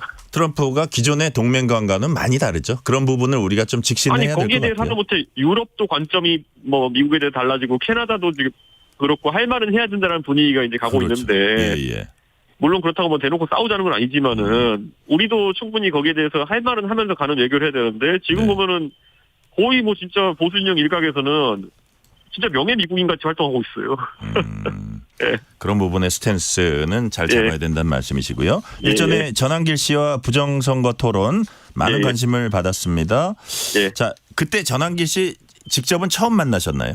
예, 그렇습니다. 만나서 토론해 보니까 어떻습니까? 소감? 뭐 제가 부정선거론자들을 꽤 많이 만나봤는데 예전에도요. 그러니까 우리 이 청취자분들도 고민해 보셔야 되는 게 이분들은 맨날 단 마지막에 논리가 매수되었다.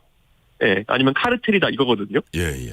왜냐하면 중간에 논리가 하나도 없으니까 결국에는 비이성적인 것들을 설명하기 위해서는 저 사람이 매수해서 그러는 거야 이런 얘기 갖다 붙여야 되는 거거든요. 그래서 결국 그 토론 보신 분들이 남은 건 뭐냐면 결국 뭐 조희대 대법원장이 민주당에 매수해서 카르텔이라는 이런 거잖아요.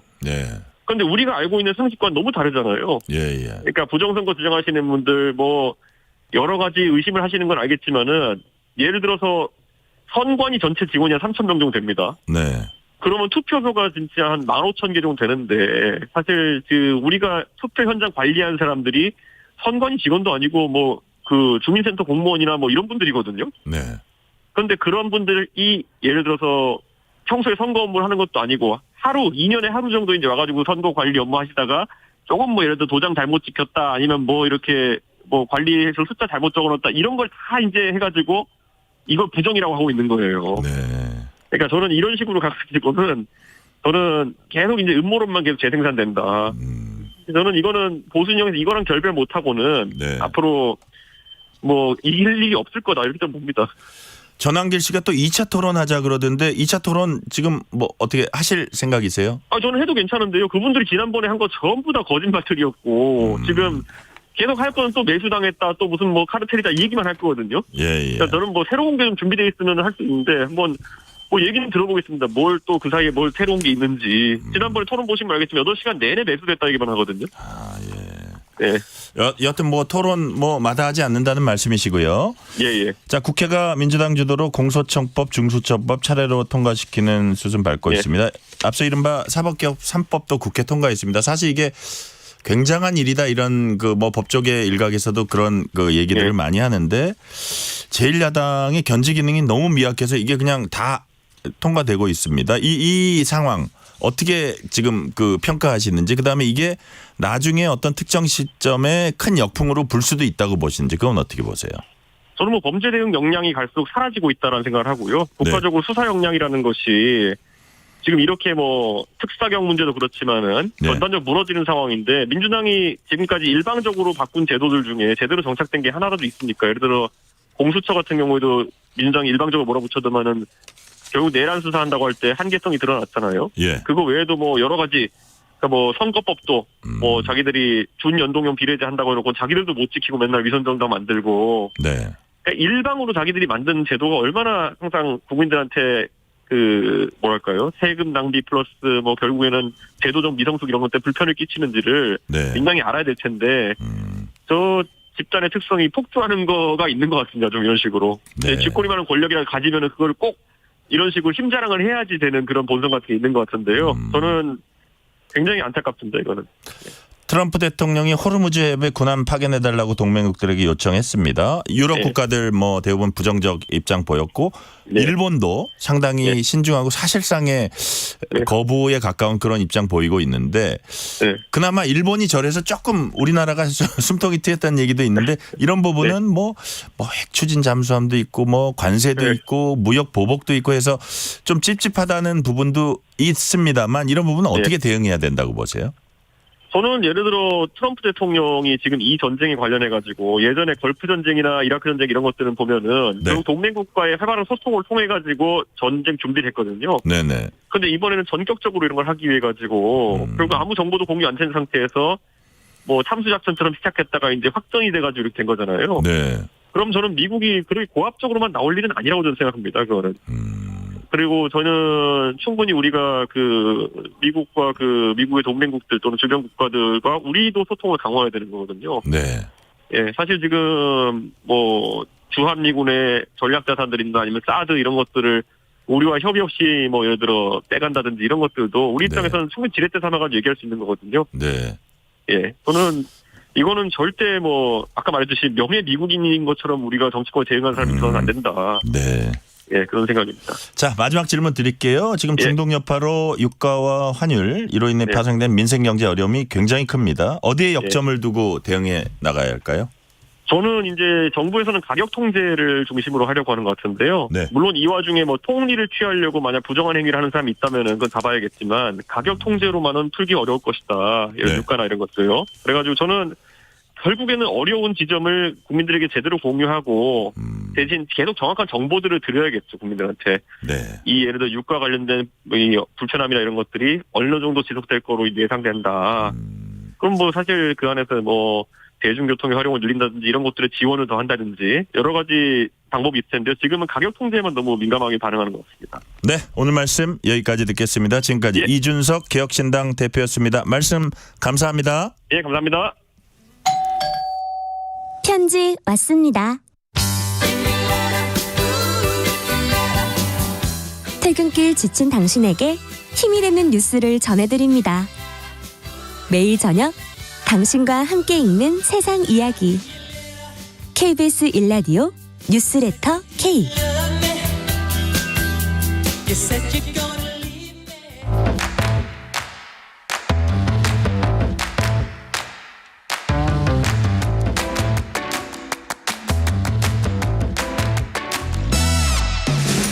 오늘 가장 뜨거운 뉴스, 화제 소식 쏙쏙 골라서 전해드립니다. 뉴스레터 브리핑. 오늘은 김윤아 국민일보 기자 나오셨습니다. 김윤아 기자님 어서 오세요. 네, 안녕하세요. 이스라엘이 이란의 가스전을 공격하니까 이란이 이에 대한 보복으로 카타르의 한 산업단지 공격했습니다. 액화 천연가스 시설이 파괴됐습니다. 그 피해가 어느 정도예요? 네, 일단 그 피해가 발생한 지역은요. 이 카타르 수도 도하에서 북쪽으로 한 80km 정도 떨어져 있는 라스라판이라는 산업단지인데요. 이 산업단지가 페르시아만의 해상에 있는 가스전에서 가스를 채굴한 뒤에 LNG를 비롯해서 뭐 액화석유가스 LPG 그리고 액체 연료, 석유화학 원자재 이런 것들을 생산하는 시설입니다. 이 시설에 있는 LNG 처리 시설이 이 글로벌 LNG 공급량의 약 20%를 담당하고 있거든요. 네. 그래서 여기서 생산되는 LNG의 90%는 또 아시아 지역으로 보내집니다. 그래서 이 지역에서 공급량이 줄어들면 아시아 국가들이 특히 더 타격이 큰 상황인데요. 이란의 공격으로 어느 정도 피해를 입었냐면 이 LNG 수출 용량의 17% 정도입니다. 이걸 연간 공급량으로 환산을 해보면 앞으로 3년에서 5년 동안은 연간 1280만 톤 정도의 LNG 공급량이 줄어들 거다 이런 추정이 나오고요. 네. 이 연간 매출 감소액도 뭐 200억 달러, 그러니까 우리 돈으로 30조 원 정도가 줄어들 거다 이런 추정이 나오고 있습니다. 근데 LNG 시설이 굉장히 까다로워서 수리에 상당한 시간이 걸린다고 네네. 하거든요. 그래서 수리를 하는 데만 3년에서 5년 정도가 걸릴 걸로 예상이 되고 시설 수리 비용만 260억 달러, 그러니까 우리 돈으로 39조 원이 들 거다 이런 추정이 나오는데요. 여기서 생산량이 줄어들면 뭐 다른 곳에서 더 많이 생산하면 되는 거 아니야? 이렇게 생각하실 수 있는데 이게 석유랑 다르게 글로벌 LNG 생산 시설은 지금 최대 용량으로 가동이 되고 있습니다. 네. 그래서 LNG와 가스 소비를 줄이는 것 외에는 방법이 없다는 게 이 외신들의 분석입니다. 그렇군요. 생산량 90%가 아시아 지역으로 보내집니다. 그럼 우리나라도 영향을 받겠어요? 네, 맞습니다. 그래서 당장 카타르 측은 한국과 중국, 이탈리아, 벨기에 이런 그 장기 공급 계약을 맺은 국가들에게 네. 취소할 수 있다 이렇게 밝혔는데요. 불가항력을 선언해야 할 수도 있다라는 겁니다. 이게 뭐냐면 전쟁처럼 통제할 수 없는 외부 요인 때문에 제품 공급 계약을 이행하는 게 어려울 때 자신들이 책임을 면하기 위해서 발동하는 조치인데요. 한국은 카타르에서 LNG를 가장 많이 수입하는 국가 중에 하나입니다. 그래서 LNG 공급망 다변화를 통해서 좀 비중을 줄이고 있긴 한데 네. 여전히 카타르에 대한 의존도가 14%나 달하는 상황이고요. 산업통상부는 오늘 대체 공급망이 확보돼 있어서 가스 수급에는 문제가 없다 이런 입장을 밝혔습니다. 그러니까 다만 불확실성이 커진 만큼 뭐 수급이라든지 가격 같은 것들을 면밀히 모니터링하면서 대응하겠다 이렇게 밝혔는데 일부 물량은 대체 계약도 뭐 체결을 했다고 합니다. 그러니까 LNG 도입은 한 국가가 한 다른 국가와 1대1로 맺는 게 아니라요. 이 사업자를 통해서 이루어지게 되는데 이 사업자가 뭐 미국과 동남아, 호주 이런 곳에서 확보한 장기 계약 물량을 추가로 확보를 했다고 합니다. 비축 여력도 충분하기 때문에 크게 걱정하지 않아도 된다라는 게 정부 설명인데요. 네. 법정 의무 비축량이 9일분인데 실제 보유량은 이걸 크게 상회하는 수준이다 이렇게 밝혔습니다. 근데 이게 다만 얼마나 남아있는지 네. 구체적인 규모는 공개하지 않았는데요. 왜냐하면 이 비축량이 공개될 경우에는 뭐 일본이나 중국처럼 LNG를 함께 수입해야 하는 국가들하고 가격 협상을 할 때 한국은 조금밖에 안 남았으니까 가격을 더 불러도 되겠네 뭐 이럴 수도 있기 때문에 공개하지 않겠다는 겁니다. 업계에서는 한 50일이 넘는 비축분을 확보한 걸로 보고 있고요. 이렇게 지금 당장은 버틸 수 있지만 문제는 장기전으로 갈 경우입니다. 당장 뭐 공급 물량이 감소하는 건 불가피하기 때문에 가격이 크게 오를 수 있고요. 네. 또 지금은 도시가스 난방 수요가 비수기에 접어드는 계절이지만 전력 수요가 늘어나는 여름철에는 또 상황이 달라질 수도 있습니다. 국내 전력 생산의 약 30%를 천연가스에 의존하고 있다 보니까 냉방 수요가 본격화하기 전까지 그 물량을 선제적으로 확보해야 하는 상황입니다. 네. 다카이치 일본 총리가 미 백악관에서 트럼프 대통령 만났습니다. 트럼프 대통령이 동맹국들에게 군함 파견 요청했었는데 그 요청이 나온 뒤에 처음 이제 두 정상이 만난 겁니다. 네. 회담에서도 직접 또 요청을 했습니까? 네, 나왔습니다. 네. 공식적으로 요청을 했는데요. 트럼프 대통령은 호르무즈 해협 문제와 관련해서 일본이 나서주길 기대한다 이렇게 발언을 했습니다. 일본에는 4만 5천 명의 미군이 주둔하고 있고 네. 일본에 대한 막대한 자금을 지원하고 있다. 뭐 그런 관계니까 일본이 나서줄 걸로 기대하고 있고 그들이 나서더라도 놀랍지 않다 이렇게 말했는데요. 일본 입장에서는 지금 대만 유사시 개입 발언 때문에 중국하고 크게 갈등을 빚었고 그 과정에서 미국이 딱히 지지를 해주지 않았잖아요. 네. 그래서 다카이치 총리가 미일 관계 돌파구를 찾기 위해서 미국을 방문한 이유도 있었는데 그 사이에 이란 전쟁이 터지면서 일본의 고민이 깊어지고 있는 겁니다. 당장 일본에서는 미국을 우군으로 두기 위해서는 호르무즈 해협에 자위대를 보내야 한다 이런 네. 의견도 있고 또 반면에 국제 분쟁에서 무력 사용을 포기하기로 한 그 평화헌법에 위배된다 이런 해석이 충돌하고 있습니다. 또 일본 내에서 이 군함 파견에 대해서 부정적 여론이 큰 것도 좀 좀 고려해야 할 부분이고요. 네. 이런 상황이다 보니까 모두 발언에서 다카이치 총리는 트럼프 대통령을 향해서 당신만이 전 세계 평화를 가져올 수 있다고 믿는다 이렇게 네. 발언을 하면서 립서비스. 네, 예. 트럼프를 추켜 세웠습니다. 그리고 트럼프 대통령은 이런 발언에도 좀 성에 차지 않은 상황인데요. 그러니까 일본의 동참을 거듭 압박했는데 네. 특히 일본의 경우에는 석유의 90% 이상을 호르무즈 해협을 통해서 들여온다고 들었으니까 그것이 나서야 할 큰 이유다 이렇게 강조했습니다. 이게 뭐냐면요. 트럼프 대통령이 어제 우리가 테러국가 이란의 잔재를 제거해버리고 호르무즈 해협의 책임을 이용 국가가 지도록 하면 어떤 일이 일어날지 궁금하다 이런 글을 SNS에 올렸거든요. 네.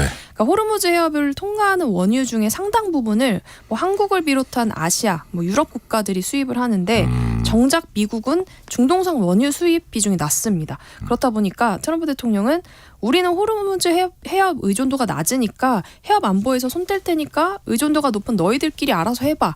이런 식으로 발언을 한 겁니다. 그래서 이런 입장을 다카이치 총리를 만난 자리에서도 다시 한번 확인을 한 겁니다. 그래요. 이게 이제 선뜻 참전하기는 어려웠던지 일본은 일종의 추가 투자 보따리를 갖고 갔습니다. 네. 2차 프로젝트 내용이라고 하는데 공동문서에 그런 내용이 담겼죠? 네, 맞습니다. 그러니까 사업 규모는 최대 730억 달러였는데요. 우리 네. 돈으로 109조 원 규모였고 1차 프로젝트에 비해서 한 2배가 넘는 규모입니다. 그래서 2차 프로젝트로는 뭐 소형 모듈 원자로 그리고 천연가스 발전시설 건설 이런 것들이 내용 포함이 됐는데 네. 양국 정상은 앞으로 검토할 투자 프로젝트도 언급을 했습니다. 뭐 원유 증산 인프라나 대형 원자로, 뭐 첨단 디스플레이 공장 같은 것도 같이 협력을 하기로 공동 발표를 했습니다. 울산에서 끔찍한 일이 벌어졌습니다. 30대 가장이 자녀 4명 살해하고 본인도 스스로 목숨 끊었습니다. 생활고로 이제 추정이 되고 있는데 복지 혜택을 상담해 주려고 해도 당사자가 거부해서 지원을 못 받았다면서요. 네, 맞습니다. 여러 차례 시도는 있었는데 당사자가 거부한 정황들이 드러났습니다. 30대 가장 A씨와 자녀 4명은 이미 지난해 3월부터 이 복지 사각지대 발굴 명단에 포함이 돼서 관리를 받아왔습니다. 예. 처음에는 A씨가 직접 생활고를 호소하면서 행정복지센터 찾아서 도움을 요청을 했다고 하고요. 12월까지는 뭐 긴급생계, 주거지원비 뭐 이런 지원들을 현금 지원만 한 806만 원 정도를 받았습니다. A씨는 홀로 아이 넷을 키우고 있었는데 이 막내 아들은 생후 5개월이었거든요. 그래서 직접 아이도 돌보면서 그러니까 육아와 생계를 동시에 챙기면서 건강도 나빠진 상태였습니다. 그래서 가끔 나가던 일용직 근로도 몸이 좋지 않아서 나가지 못했던 상황인데요. 그래서 A씨의 수입은 매달 나오는 아동수당, 뭐 부모급여 더해서 140만 원이 전부였습니다. 이걸로 5인 가구 식비하고 그리고 월 60만 원의 임대료 내기는 좀 역부족이었던 건데요. 그래서 당연히 건강보험료도 내지 못해서 100만 원 정도가 또 체납이 됐었거든요. 그래서 그때도 위기가구로 분류가 돼서 지역 행정복지센터에서도 여러 번 도움을 주러 찾아갔었는데 이 한국의 복지제도가 신청주의거든요. 네. 그래서 당사자가 직접 신청서를 쓰고 뭐 개인정보 활용에 동의를 하지 않으면 사실상 도움을 받을 수가 없습니다. 그래서 아무리 이제 권유를 해도 A 씨가 끝내 신청을 하지 않았고 뭐 집에 찾아온 담당자들의 상담도 뭐 거절했다고 합니다. 그래서 제도를 몰라서 못 받은 게 아니라 알면서도 신청을 안 해서 이런 비극이 벌어졌던 겁니다. 안타까운 부분은 또 있습니다. 초등학생 딸이 학교에 가지 않으면서 위기 신호가 이제 학교에서도 감지는 됐어요. 그런데도 끝내 비극을 막진 못했네요. 네, 경찰이 신고를 받고 아동학대 전담 공무원하고 찾아갔지만 네. 사실 아동학대 정황은 없었거든요. 그렇다 보니까 그냥 이제 돌아갔고 그 동주민센터에 연계해주는 식으로만 상담을 진행을 했습니다. 그렇다 보니까 이렇게 비극을 막지는 못했습니다. 네. 자, 마지막 질문 드릴게요. 내일 방탄소년단의 광화문 공연이 펼쳐집니다. 야외 무료 공연이다 보니까 인파가 많이 몰릴 걸로 예상되고 전 세계에서 아미들이 몰려들 겁니다. 날씨는 어떻게 예보됐어요? 네, 다행히 뭐 오늘과 마찬가지로 낮에는 따뜻한 날씨가 예보가 됐는데 네. 해가 지면 급격하게 추워질 걸로 예보가 됐거든요. 그렇군요. 특히 광화문 광장 같은 경우에는 공연이 시작되는 8시에는 5도까지 하락할 걸로 보입니다. 늦은 밤에는 3도까지 떨어질 수 있다 이런 예보가 나온 상황이니까 두꺼운 외투나 담요 같은 것들을 챙기셔야 할 것 같습니다. 네, 생각보다 많이 쌀쌀하니까 옷깃을 여미고 따뜻하게 입어야 된다는 말씀. 오늘 말씀 거기까지 듣겠습니다. 지금까지 국민일보 김유나 기자였습니다. 오늘 말씀 감사합니다. 감사합니다.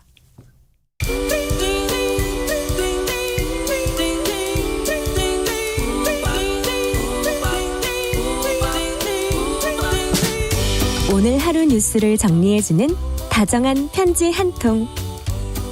KBS 일라디오 뉴스레터 K.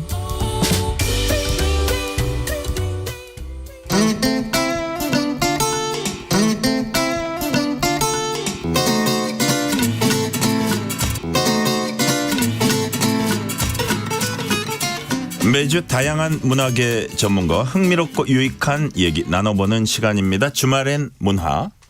3년 9개월 만에 군백기를 끝내고 BTS가 7멤버 완전체로 돌아왔습니다. 관련한 얘기 박희아 대중문화평론가와 함께합니다. 박희아 평론가님 어서 오세요. 네, 안녕하세요. 드디어 돌아왔습니다. BTS. 네. 오늘 오후 1시에 새 앨범 아리랑 발표하면서 컴백 활동 신호탄 쏴 올렸습니다. BTS 완전체 컴백 어떻게 평가하세요? 네, 방금 말씀해 주신 것처럼 3년 9개월. 사실 아이돌 그룹한테 정말 짧지 않은 시간인데요. 사실 군대 갈 때 네. 어떻게 군대 가면 어떻게 이런 생각 많이 했잖아요. 네. 근데 사실 그걸 다 끝내고 이제 그러니까요. 7멤버가 다시 모였습니다. 근데 이미 그 전부터 너무나 많은 이제 개인적으로도 활동을 했었고 네. 그러면서 음악적 능력이 이제 뭐 퇴화했다 이런 생각은 전혀 해보지 않았었는데요. 네. 역시나 이번에 발표한 앨범도 굉장히 다양한 장르 그리고 또 앞에 이제 내일 있을 어마어마한 행사까지 저희가 기대해보지 않은 요소가 정말 없다는 점에서 뭐 BTS의 컴백답다라는 생각이 듭니다. 그래요. 자, 내일 서울 광화문 광장에서 컴백 공연 열립니다. 그 광화문이란 장소의 상징성도 있을 거고요. 네. 새 앨범 제목이 아까 말씀드렸지만 아리랑입니다. 요거를 합쳐봤을 때 그 의미는 또 어떻게 읽으십니까? 네, 사실 이번 앨범을 제가 처음에 딱 들었을 때 네. 첫 곡 이제 인트로에 해당하는 곡에서 아리랑을 실제로 이 민요를 활용한 부분이 나와요. 그래서 이걸 방탄소년단 멤버들이 가창한 것도 아니고 네. 실제로 이제 뭐 정확히 이제 어떤 인물들이 가창했는지는 나오지 않지만 네. 어쨌든 이 민요의 이제 흥 그대로를 이제 가져다가 놨다는 점에서 아, 이 앨범에 어떤 상징성을 확실하게 부여하고 싶었구나라는 생각이 들었습니다. 근데 사실 방탄소년단이 이번에 처음 이런 시도를 한 건 아니에요.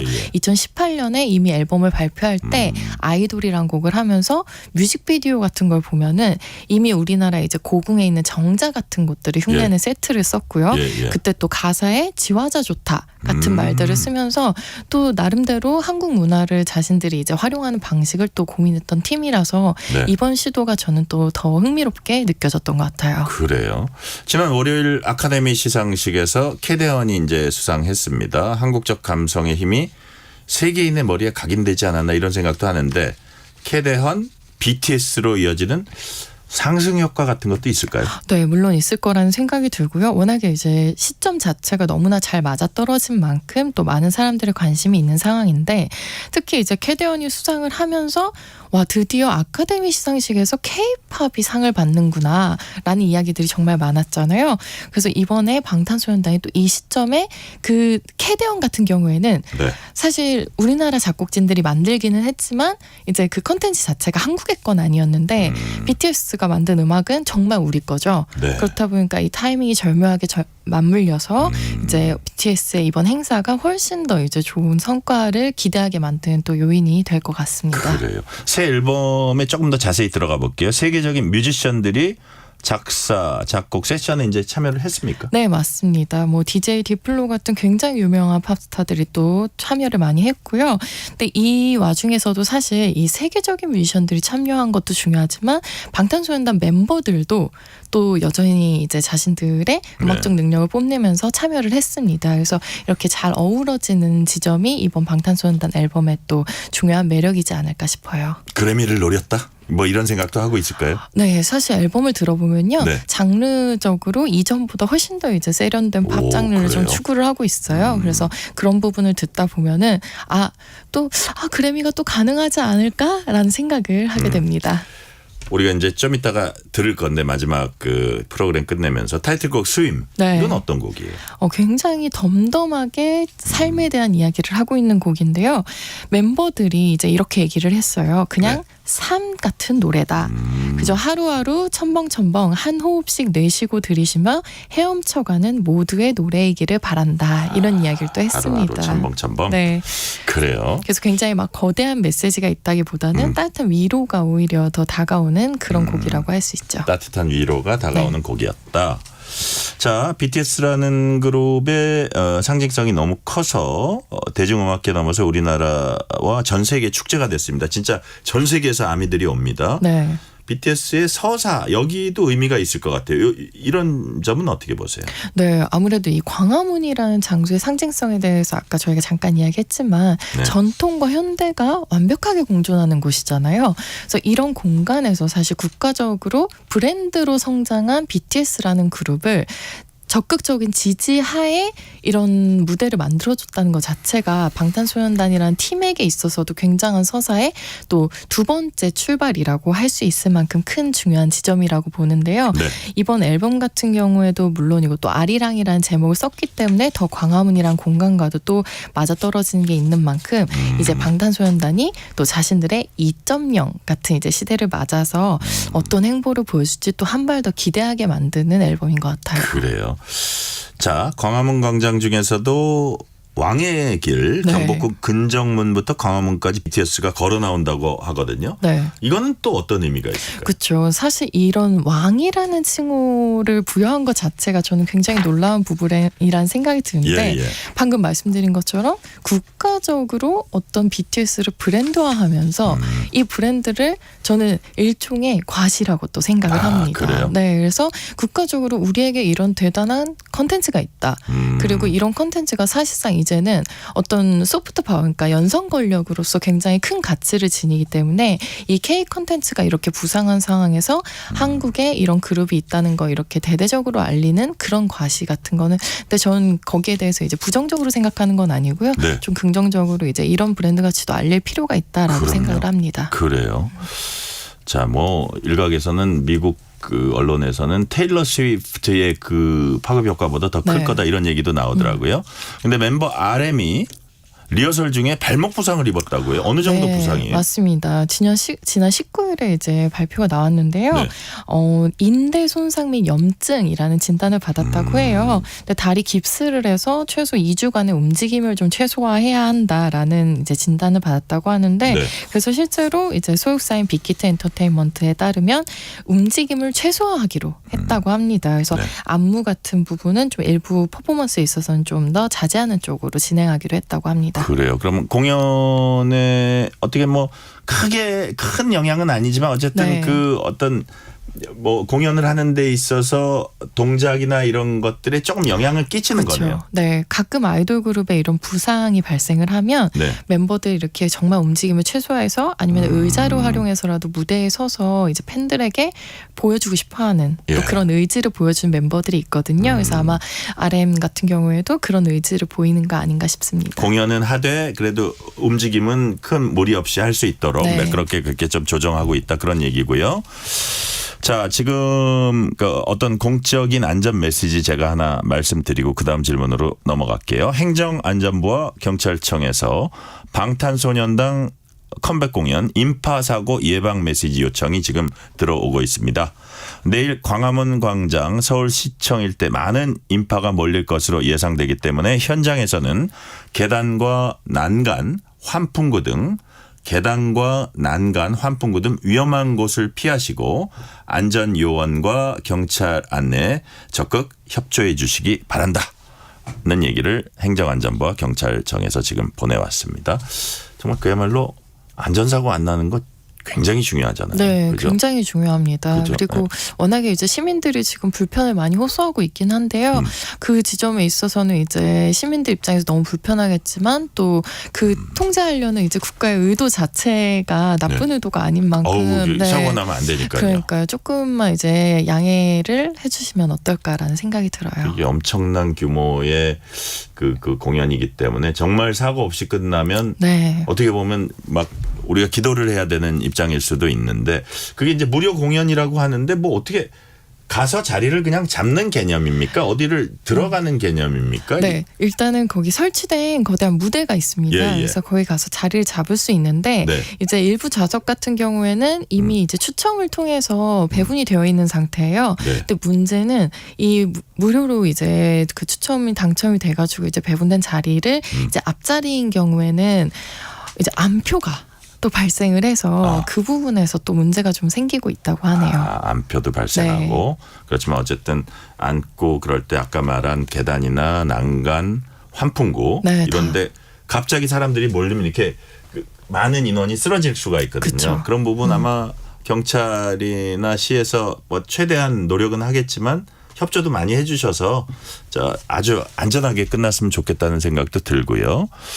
자, 기업들, 정부 뭐 지원을 하고 있고 오늘 밤부터는 또 거기가 엄청난 인파가 예상되기 때문에 교통도 통제되죠. 네, 맞습니다. 그래요. 그래서 아마 정말 아까 말씀드린 것처럼 시민분들의 불편이 예상되는데 최소화하기 위해서 또 지역에서 노력을 해야 하지 않나 싶어요. 물론 굉장히 대단히적인 좋은 행사이긴 하지만 네. 거기에 이제 정작 국민들이 불편을 겪는다면 그게 또 누구를 위한 행사인가라는 또 비판에 이제 직면할 수 있기 때문에 좀 주의가 필요하다고 생각합니다. 그래요. 공연 티켓 무료인데 또 안표 문제가 발생할 수 있어서 그런 부분도 좀 조심하셔야겠고 내일 저녁에 OTT 넷플릭스에서 송출합니다.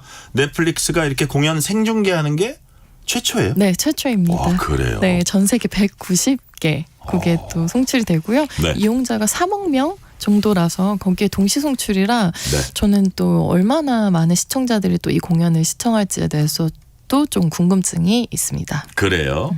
컴백 후에는 내일 공연 후죠. BTS가 월드 투어 떠납니다. 벌써 다 매진이라고 해요. 앞으로 네. BTS 어떤 그 행보를 보일 예정입니까? 네, 어쨌든 이번 앨범이 방탄소년단 BTS의 새로운 또 시작을 알리는 앨범이니만큼 네. 또 이 월드 투어 앨범과 연계된 이 투어도 아마 새롭게 만나는 방탄소년단의 모습을 또 팬들이 환호하면서 이제 즐길 수 있는 그런 축제의 장이 되지 않을까 싶습니다. 그래서 이 팀이 다시 한번 이제 성장하는 것도 중요하고 네. 또 이 팀이 성장할수록 또 K-팝 씬도 함께 성장하는 거기 때문에 네. 또 함께 잘 이제 나아갈 수 있기를 바랄 수밖에 없을 것 같아요. 네, 오늘 여기까지 말씀 듣겠습니다. 지금까지 박희아 대중문화평론가였습니다. 오늘 말씀 감사합니다. 감사합니다.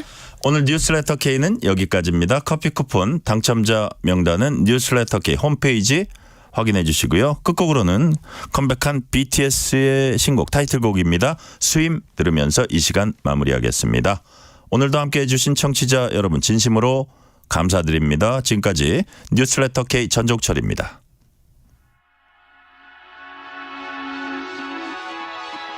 Swim